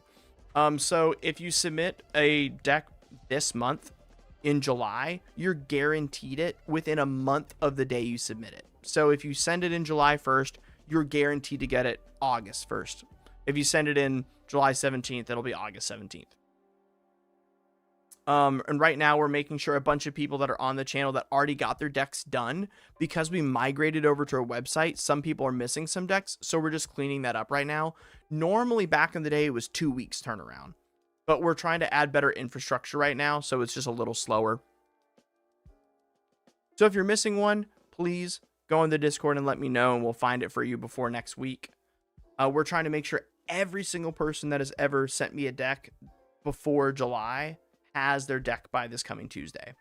That's the day we're aiming on right now. We recovered 12 decks yesterday that were missing, so that was nice. These were decks that had been submitted back in April that we ended up fixing. But yeah, it's one of really cool note for you guys is a community note. Someone took one of the decks I made for them and got, I think, 5th at a tournament recently. So if you guys are into competitive Magic, hit me up. I make some bangers. It's Krydell and Corum. I can check that for you real quick.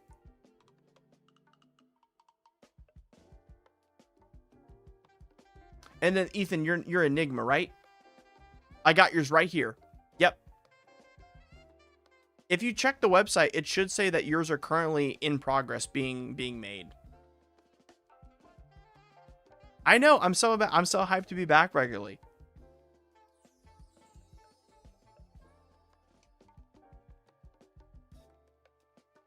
All right.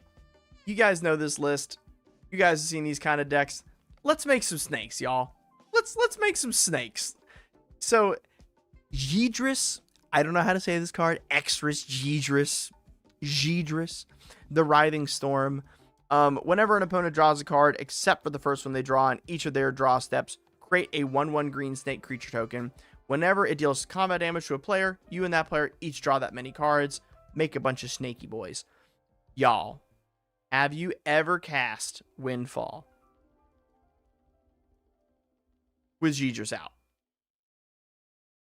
It's kind of fun. All right, what are we doing with this here? We're wheeling people.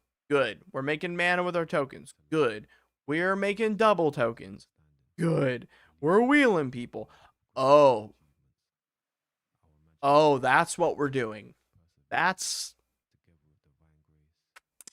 What bracket's this? Only one game changer. Okay, so you are restraining yourself. I applaud you. This is bracket 3. Good job. But you're not going all out. You're like, I only need one. I only need one game changer. I don't need the other two. It's okay. I like that. I like that. Whirlpool Warrior.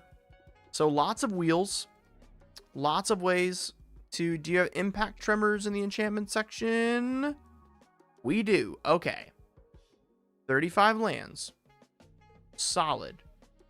Leyline, okay. We're going for group hug. We got Rites of Flourishing. Are we doing Salt Mine? We're not. We're okay. This deck is only about wheeling and not about extra. No, we have extra card draw. We have Font of Mythos. Okay. If you want, you can add Howling Salt Mine as well. That would also draw people extra cards. That's not bad. That's not bad. So we are at a total of 14 sorceries and 14 instants, and we have no way currently to get cards back from our graveyard. And one of the cards that I have to recommend, thankfully, is both a wheel and a way to get it back. Will of the Jeskai. Instead of 2 non-land, and Sorks.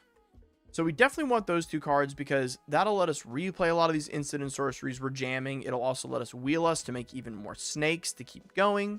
Very fun. I think we can take out some cards for better.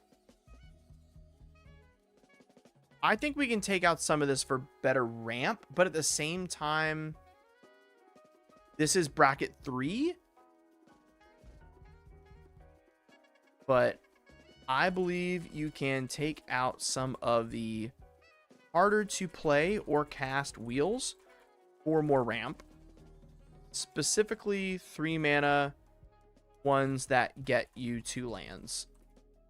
So like Kodama's Reach as example. Because that has us casting our commander pretty coherently at turn 4. And then casting a wheel turn 5. Which realistically could see us with 21 snakes on turn 5. I don't know about you guys. 21 snakes turn 5 sounds pretty decent to me. And it sounds like you'll probably win the game by turn 7. Which is what bracket 3 says we're supposed to be doing. So, I think that's okay. I think it's pretty good. But here's my problem with this list. And we talked about this yesterday a little bit. Where's the spice? Where's the card that you draw and you go, I'm about to have a lot of fun, right? Like, where's that? And realistically, that's all the cards in this list that do a wheel. Making snakes is a blast. It's just gonna be fun. But, is it forced fruition fun? Oh, he has it. They know ball. They know ball. They've got it. Whenever an opponent casts a spell, that player draws 7 cards.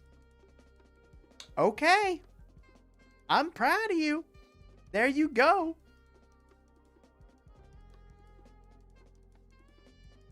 I have a free will. You have free will. Build Sonar, Unfinished Genius. They know ball. We're good. They got it. So now that I know that you know ball, let me be a little more critical here. Having your commander be your only bomb is a bad idea. Because now this deck's just unfun without your commander. Is anyone going to rebuttal that? If this guy plays this deck and Gidris just gets, like, I can't show this on YouTube, but, if Gidris, gets a, you know, not going to have a great time. So let's give it a secret commander that works well with the rest of the deck. Let's go with a Coma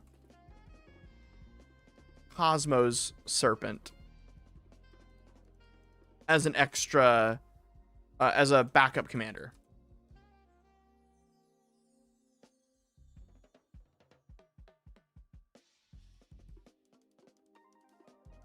Yeah, exactly. I would say a Coma Cosmos Serpent would be a really, really, really good backup commander. How popular is that card these days on EDH Rec? Like, okay, he's in the top. He's in the top 500. He's number 338. There's 7,400 Coma decks that have been made. So he's still popular. People know about him. Okay, I was wondering, because back in the day he was like really high up there. I know he's starting to become forgotten, but Coma's a very good deck, and this is basically a Coma deck with red. So yeah, that would be sick. I think it'll be a good backup commander. Other than that, dude, W ball knowledge. Congrats. Proud of you. Big proud of you. I liked that. I liked that a lot.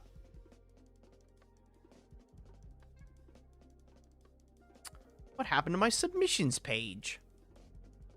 No, that's my Facebook. What happened to my deck vault? All right, let's go back here. Thank you very much. And then this was for Sal. Is this the same one? Yeah.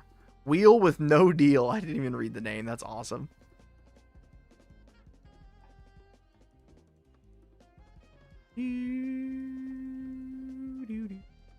Oh no, a broken deck.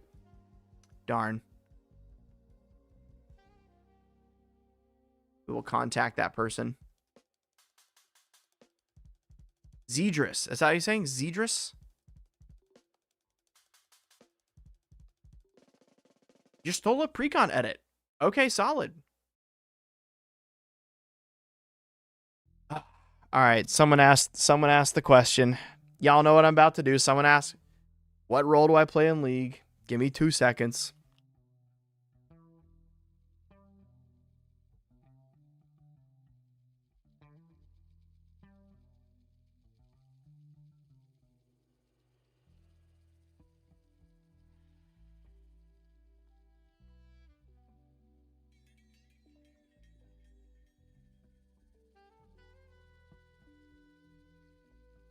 All right, y'all.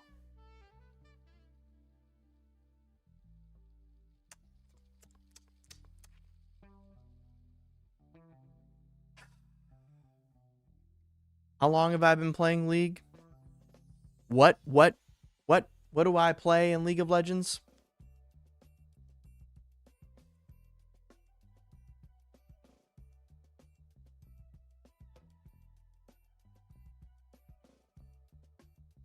Yeah.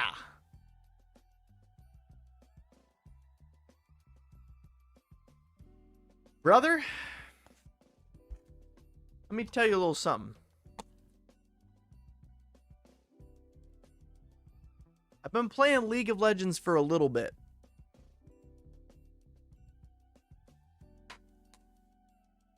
I've been playing League just for a little bit.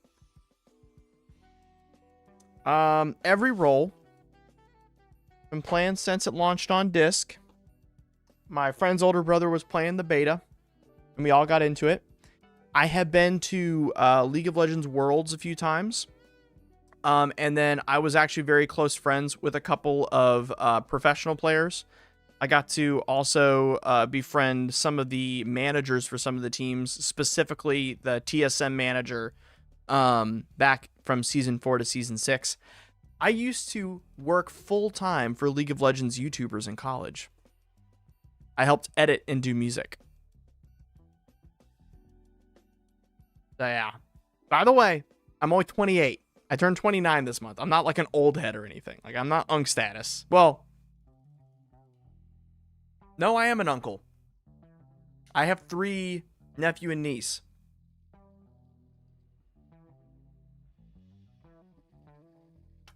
I never processed that. Unk status. Oh well. All right, y'all. It's time for your Stola Precon, baby. So this is your Stola Precon edit. We're going to be going out through that lens, and we're going to be, like a lot of you talk about it. Oh, dude, I would love to play some League with viewers and do a private stream. That'd be so awesome.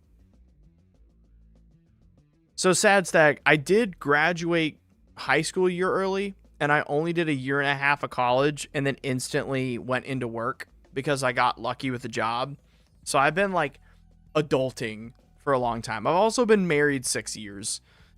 I'm seasoned. I'll say that much.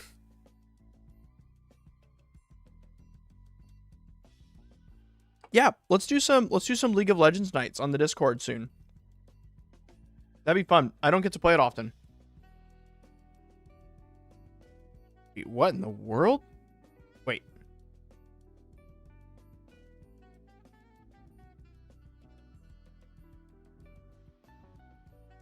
Oh, I got a very strange email. It's a good email. I have, in fact, just gained a very good new sponsor.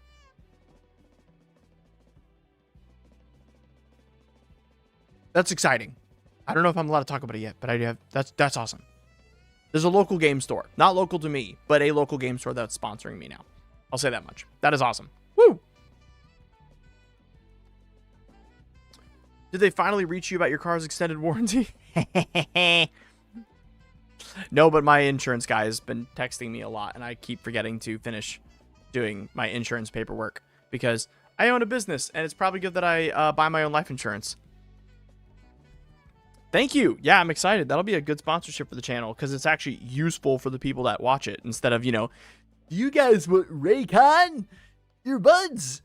Do you guys want to drink mushroom water? I mean AG1? I don't take those ones. I deny those ones.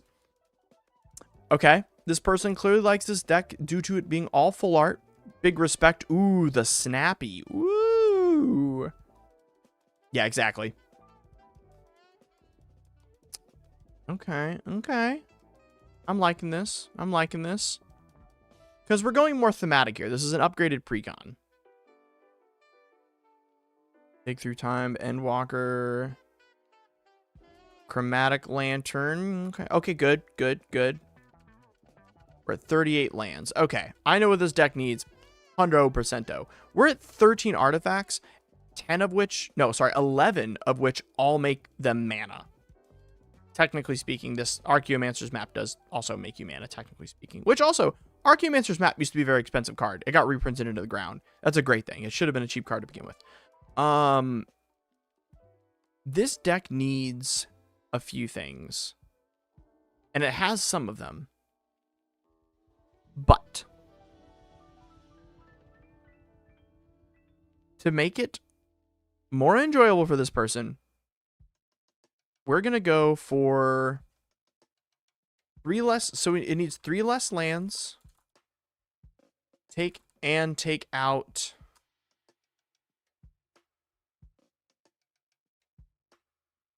Oh, I don't want to take out any of his Final Fantasy cards. I know he likes them. Shoot. Oh, that's hard to say, actually, because the cards I was going to take out are a part of his theme. And they're really pretty. Man.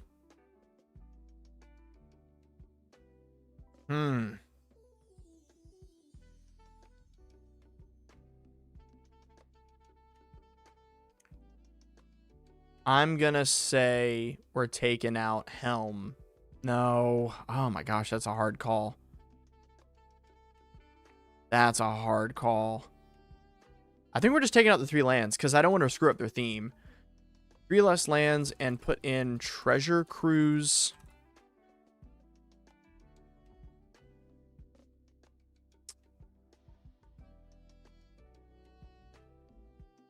Well, that's the thing is, like, I don't know which cards he cares about harshly in his theme or not to tell him to. Baleful. Oh, we can take out Baleful Strix as well.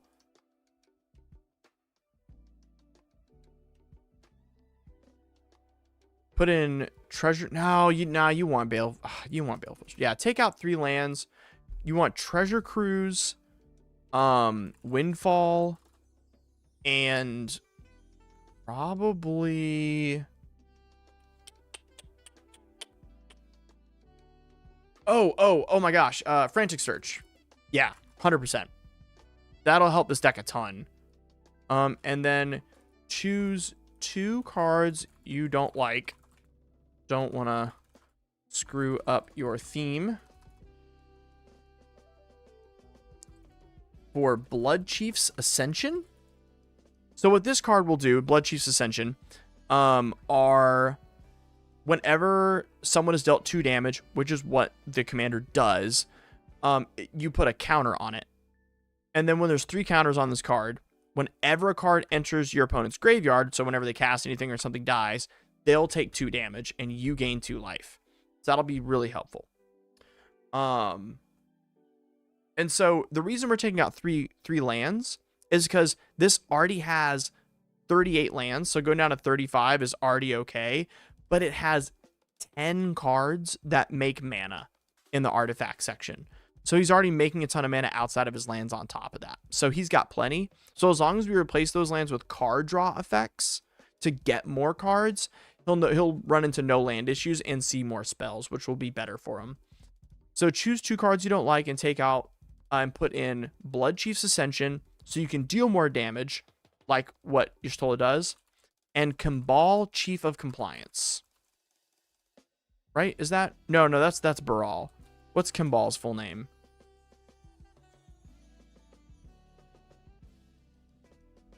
He is the Council of Allocation.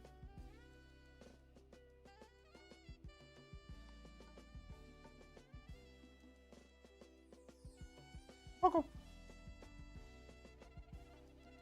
So the Council of Allocation does as follows. Whenever an opponent casts a non-creature spell, that player loses 2 life and you gain 2 life. That, again, helps trigger Blood Chief's Ascension, and it runs alongside Y'shtola very well. And it makes people less likely to spring ahead of you because they're casting so many spells, losing a lot of life. It keeps you ahead by proxy. Other than that, we'll keep the theme intact, but I think that does a good job at upgrading the precon without breaking it and making it too good. I would say that's because we need to be modest with these edits, especially when we're trying to keep a theme, but I think that's pretty solid. You guys tell me, but that feels pretty solid to me. That feels pretty solid. All right. I'm pretty happy with that. All right. Let's go to our next one. For Verda, Bare Ass Man on Fire. What a name. So, Clive, whenever it enters, you may discard your hand, then draw cards equal to your devotion to red. So for 6 mana and tap, exile Clive, then return it to the battlefield transformed under its owner's control. Activate only as a sorcery. So, let's think about this in as unique of a way as possible. It's a card that wheels your hand. It's a card you cast later, and you want it to do something big when you do it. When you transform him, it fights and it acts as removal, and then after that, it just makes more mana. So, either we're using the front side of the Clive as an outlet for something, or we're going to try to make mana with the backside and swing in really hard. Let's see what they want to do. Are we using a large discard spell to our advantage here? Let's check this out. No. We are not. Are we trying to smack in and use the red mana?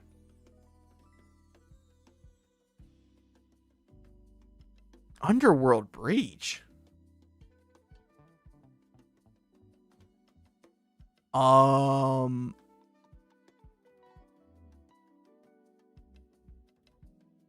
The only way we're utilizing the commander right now is Anger. Is to discard Anger.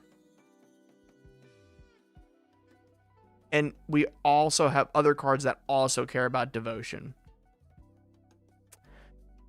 So we're just using the commander as a way to get a big slap of card draw. We're not using it in any unique ways, in my opinion here. So far, the deck is most likely a fun late game bomb where you build up as much red mana as possible and do something. And then get to draw a bunch of cards just as an engine. And then once you run out of stuff to do with the cards you draw, you flip them. I would say that the deck could stand to utilize the rest of him more. And if we look through our enchantments here, so we have a total of 53 red pips in our sorry. Yeah, we have a total of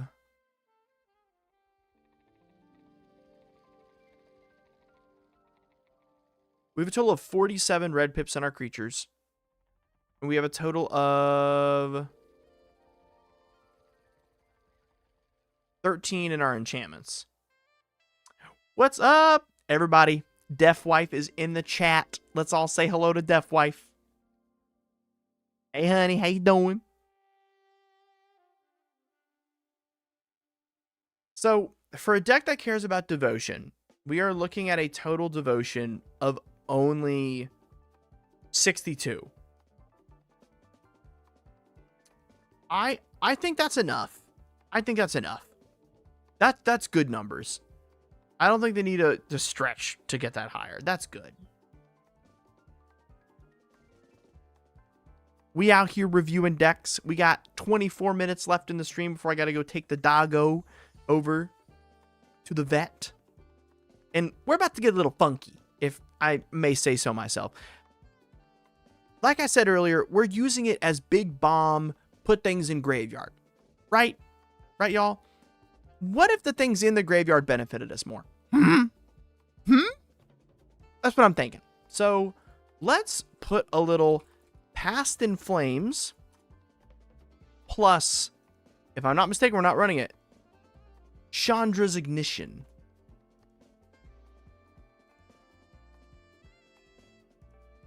Plus, and one of the best cards ever in terms of flavor and fun, Haze of Rage. Haze of Rage says creature gets +1/+1 Storm. So when our commander flips and becomes a 9/9, we can then cast Past in Flames to recast anything from our graveyard, cast all those crazy instant and sorceries that have been put there by his wheel effect that he did. Past in Flames, by the way, can also be recast from graveyard. Then we can cast Chandra's Ignition, which deals damage to everyone equal to the power of the commander. And then Haze of Rage to bump him up and make it like a giant slam of like 30 damage. I think that'd be a fun way to use this.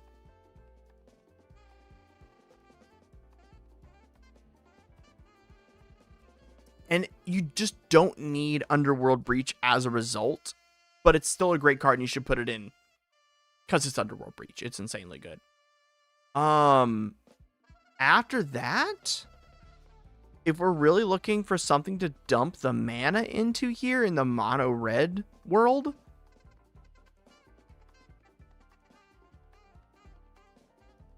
honestly,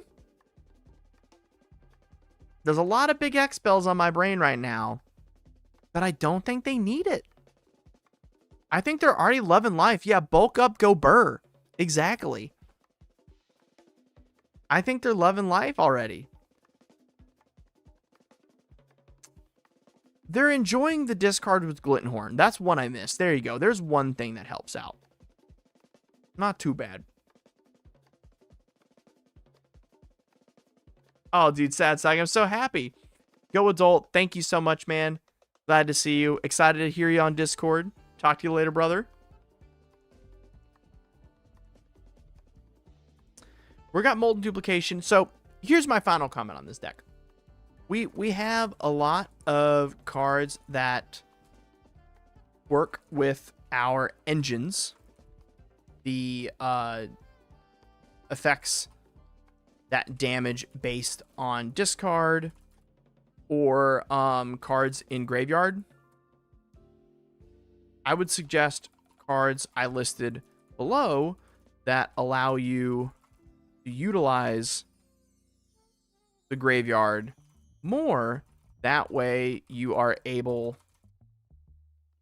to consistently replay the things that benefit the core game plan. And I think you'll end up having more fun with a deck like this, because otherwise you're kind of cross-eyed. You're looking in so many directions and utilizing so many cards that do things at different angles. You want to re-angle the deck to consistently hit the same mark. Just an absolute knock out of the park, you know? But in general, I like the vibe. Bare-ass man on fire. That's enough said. That's awesome. Super fun. Thank you for sending it in.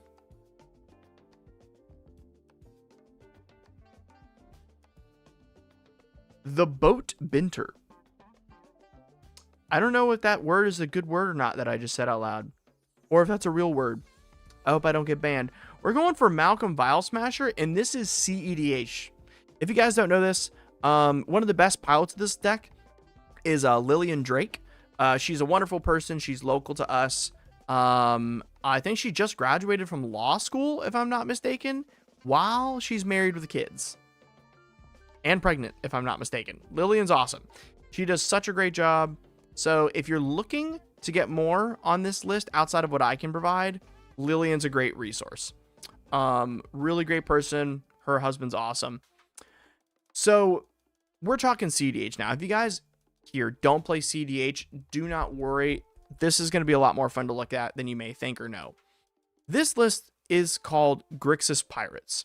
It's where you use pirate cards to create an infinite combo with Glinthorn Buccaneer. It says whenever you discard a card, Glinthorn Buccaneer deals 1 damage to each opponent. Well, that's what's fun about this. For 2 mana, you can discard a card and draw a card. Malcolm Keen-Eyed Navigator says whenever one or more pirates you control deal damage to an opponent, create a treasure token for each opponent dealt damage. Glinthorn Buccaneer deals 3 damage. You make 3 treasures. You pay 2 to discard and draw. You deal another 3 damage. So on and so forth. Infinite. It's really easy to find Glinthorn because we have Vial Smasher allowing us to have red and black. So we have access to all the fun tutors: Beseech the Mirror, Demonic Tutor, Diabolic Intent, Imperial Seal, Lively Dirge, and then ways to reanimate it by entombing it, and then ways to get to it using Ad Nauseam, using our life total effectively. Now, what I believe is insane about this list is that it consistently puts up an intense amount of win attempts. It is constantly going for a win every single turn, and that's what Grixis should be doing. These days, we do not have room for things like Siren Storm Tamer unless they provide us extra value, which it does because it's a pirate, so it does in fact give us a treasure. I think cutting down a certain amount of combos, and by the way, I'm going into an explanation, I've already reviewed this deck for this person, so that's why we're kind of going headfirst into this.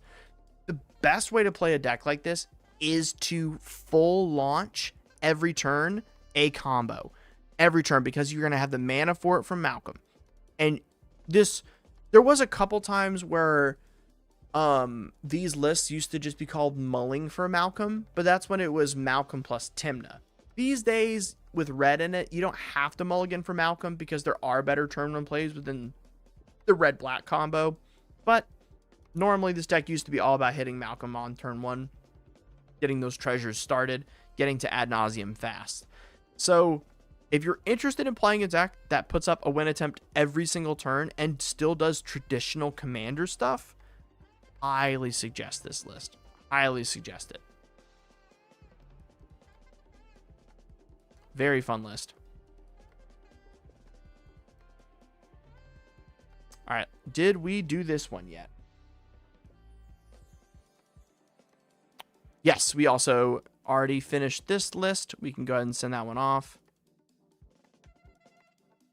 Awesome, here's a new list for us. We got 15 minutes left. Let's do this. Dion Bahamut, assemble the troops. I remember building this as one of the first commanders I built for someone when I was doing deck techs right off the bat. Which, if you guys are watching this, you're enjoying yourself, you want to get a deck made by me for you, custom, check out that Patreon, y'all. Best be checking out that Patreon.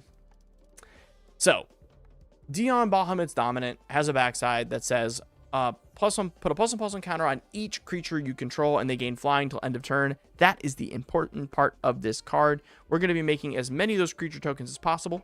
We're going to be making them by doubling them with Elspeth Stormslayer. Probably, if I have to guess, no.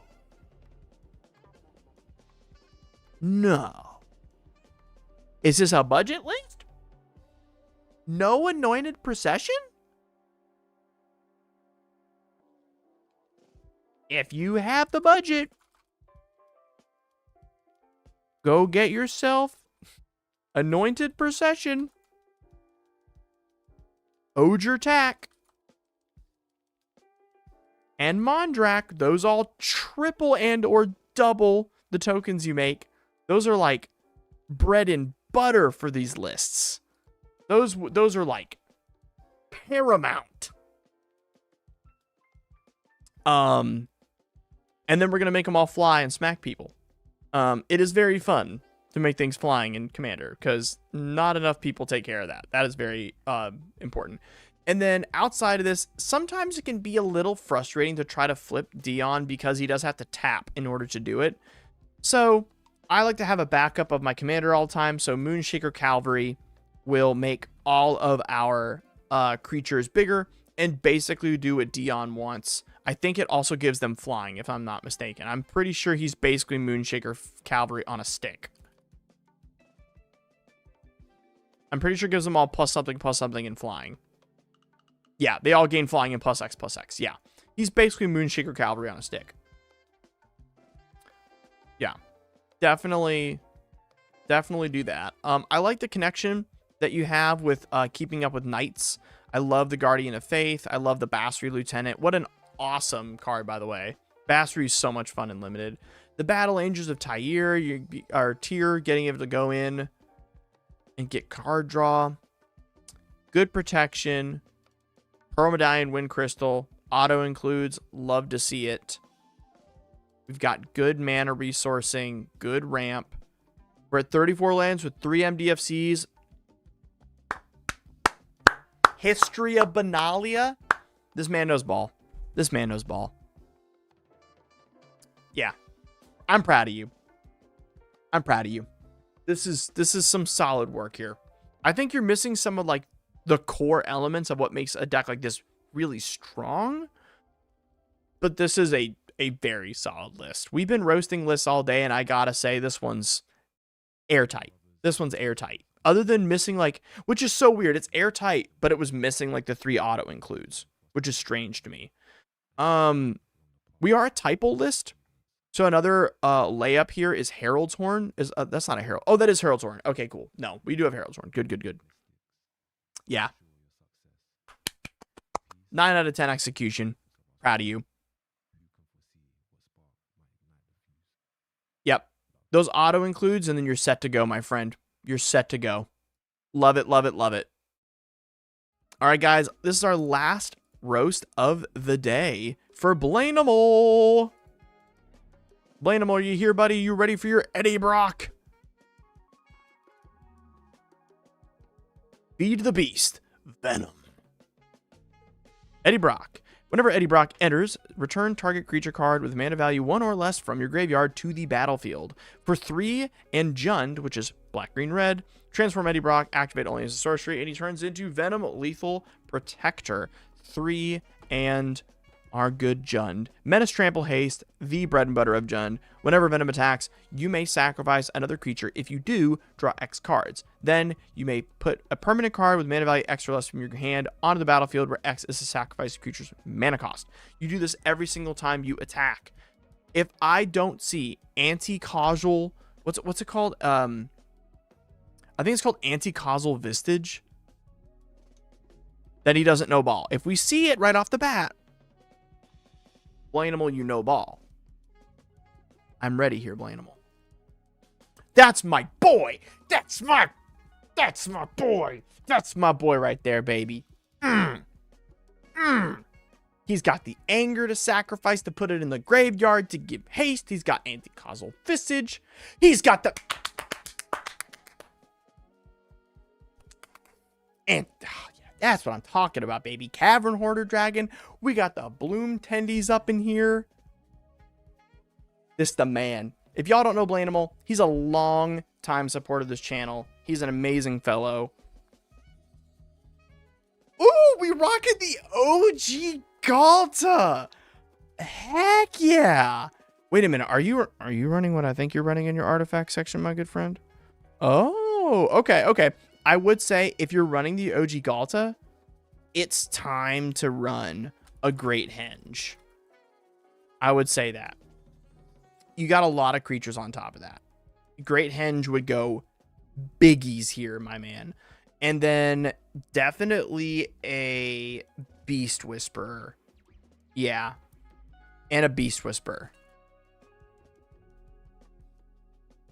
Hundo Pacento. How are we looking at on mana generation? We have 1, 2, 3, 4, 5, 6, 7, 8. Yeah, 8's good. 8's good. Big ad from Marvel was World War Hulk. Oh, yeah. You do a Beast Whisper? Am I blind? But you do have one. Okay, good. Yeah, Beast Whisper's good. High key. Take what I just set out for the swords. Take the swords out for it. Because it's not going to be fun to have to sacrifice something that has a sword on it. And so sometimes it can be a little... Yeah, you own a Beast Whisperer. Good. Monster Manual. Again, elite ball knowledge knower over here. Very good. Greater good. And then Life Something. 2 mana green sorcery. That sacks a creature. Oh, it's got a yeah, Feast and Famine for untap is still good. I just don't think this list needs things. Oh wait, duh, never mind. Life's Legacy. Thank you. Yeah, Life's Legacy would be really good in here. I forgot you're still going to keep your commander around and attach it to him. You can extrude that thought. That would be really good. The swords will still be good there. I love Culling Ritual in this list. Like, oh my gosh, dude. Oh my gosh. This is a banger. Redirect Lightning. If you want, technically speaking, if you do own one, since you probably made this list, this may have changed. Deflecting Swat is no longer a game changer. If you want to do that instead of Redirect Lightning. I love Assassin's Trophy. It's very versatile. Very good. I don't know if you need Dahlem Gate. I think you could take out Dahlem Gate for something even more fun. I think you can put an Unnatural Growth and double the power and toughness of your creatures every combat. High key might be pretty fun. Oh, Reaper King too, dude. Reaper King no more. This list is fun. I think realistically speaking, this list does need more ramp. Realistically speaking. But dog, we're in bracket 2. We can be a little risque. So I think if you find any underperformer cards, just be realistic for a moment. Definitely put in Great Henge ASAP.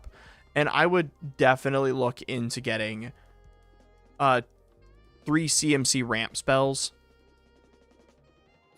I think that's your sweet spot in this list is 3 CMC ramp spells. Because then a God Hand is turn 1 Ignoble, turn 2 Cultivate, turn 3 Venom. You know, I think that's realistic. And then if not, it's a turn 4, which is also super comfortable and awesome for turn for this type of deck. But it's bracket 2. It really doesn't need it.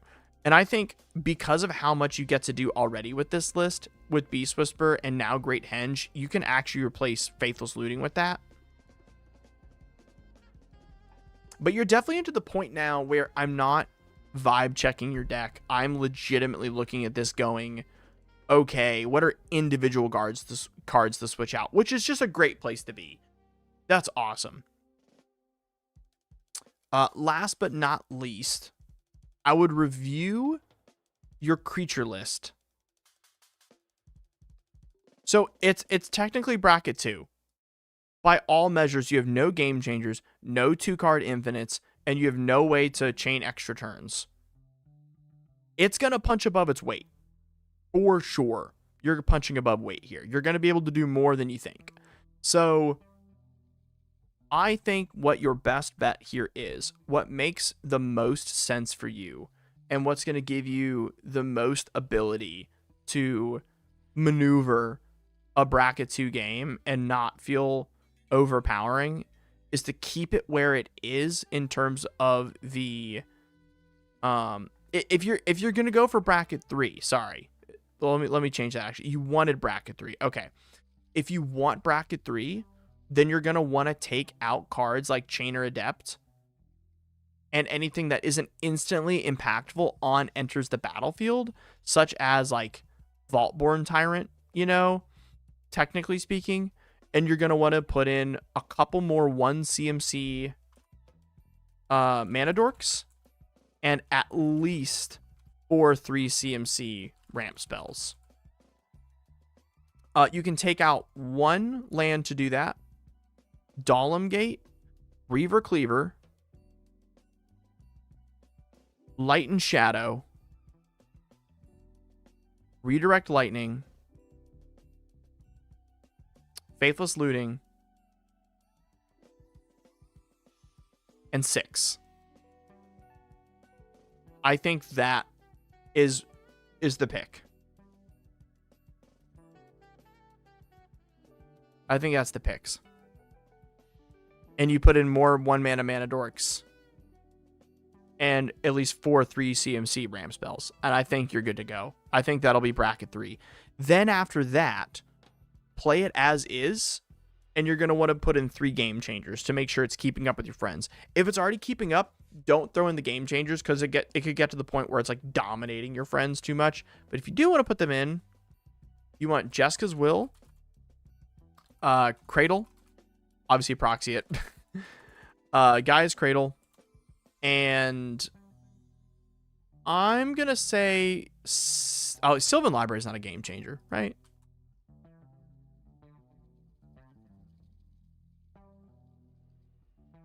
It is a game changer. Yeah, Sylvan Library. It's a weird game changer. Huh.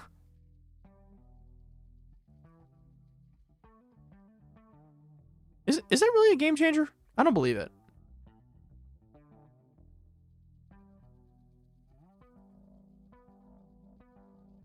Huh. Google AI is wrong. There's no way. Yeah, it's not a game changer. Yeah, cool. So instead of Sylvan Library, Survival of the Fittest.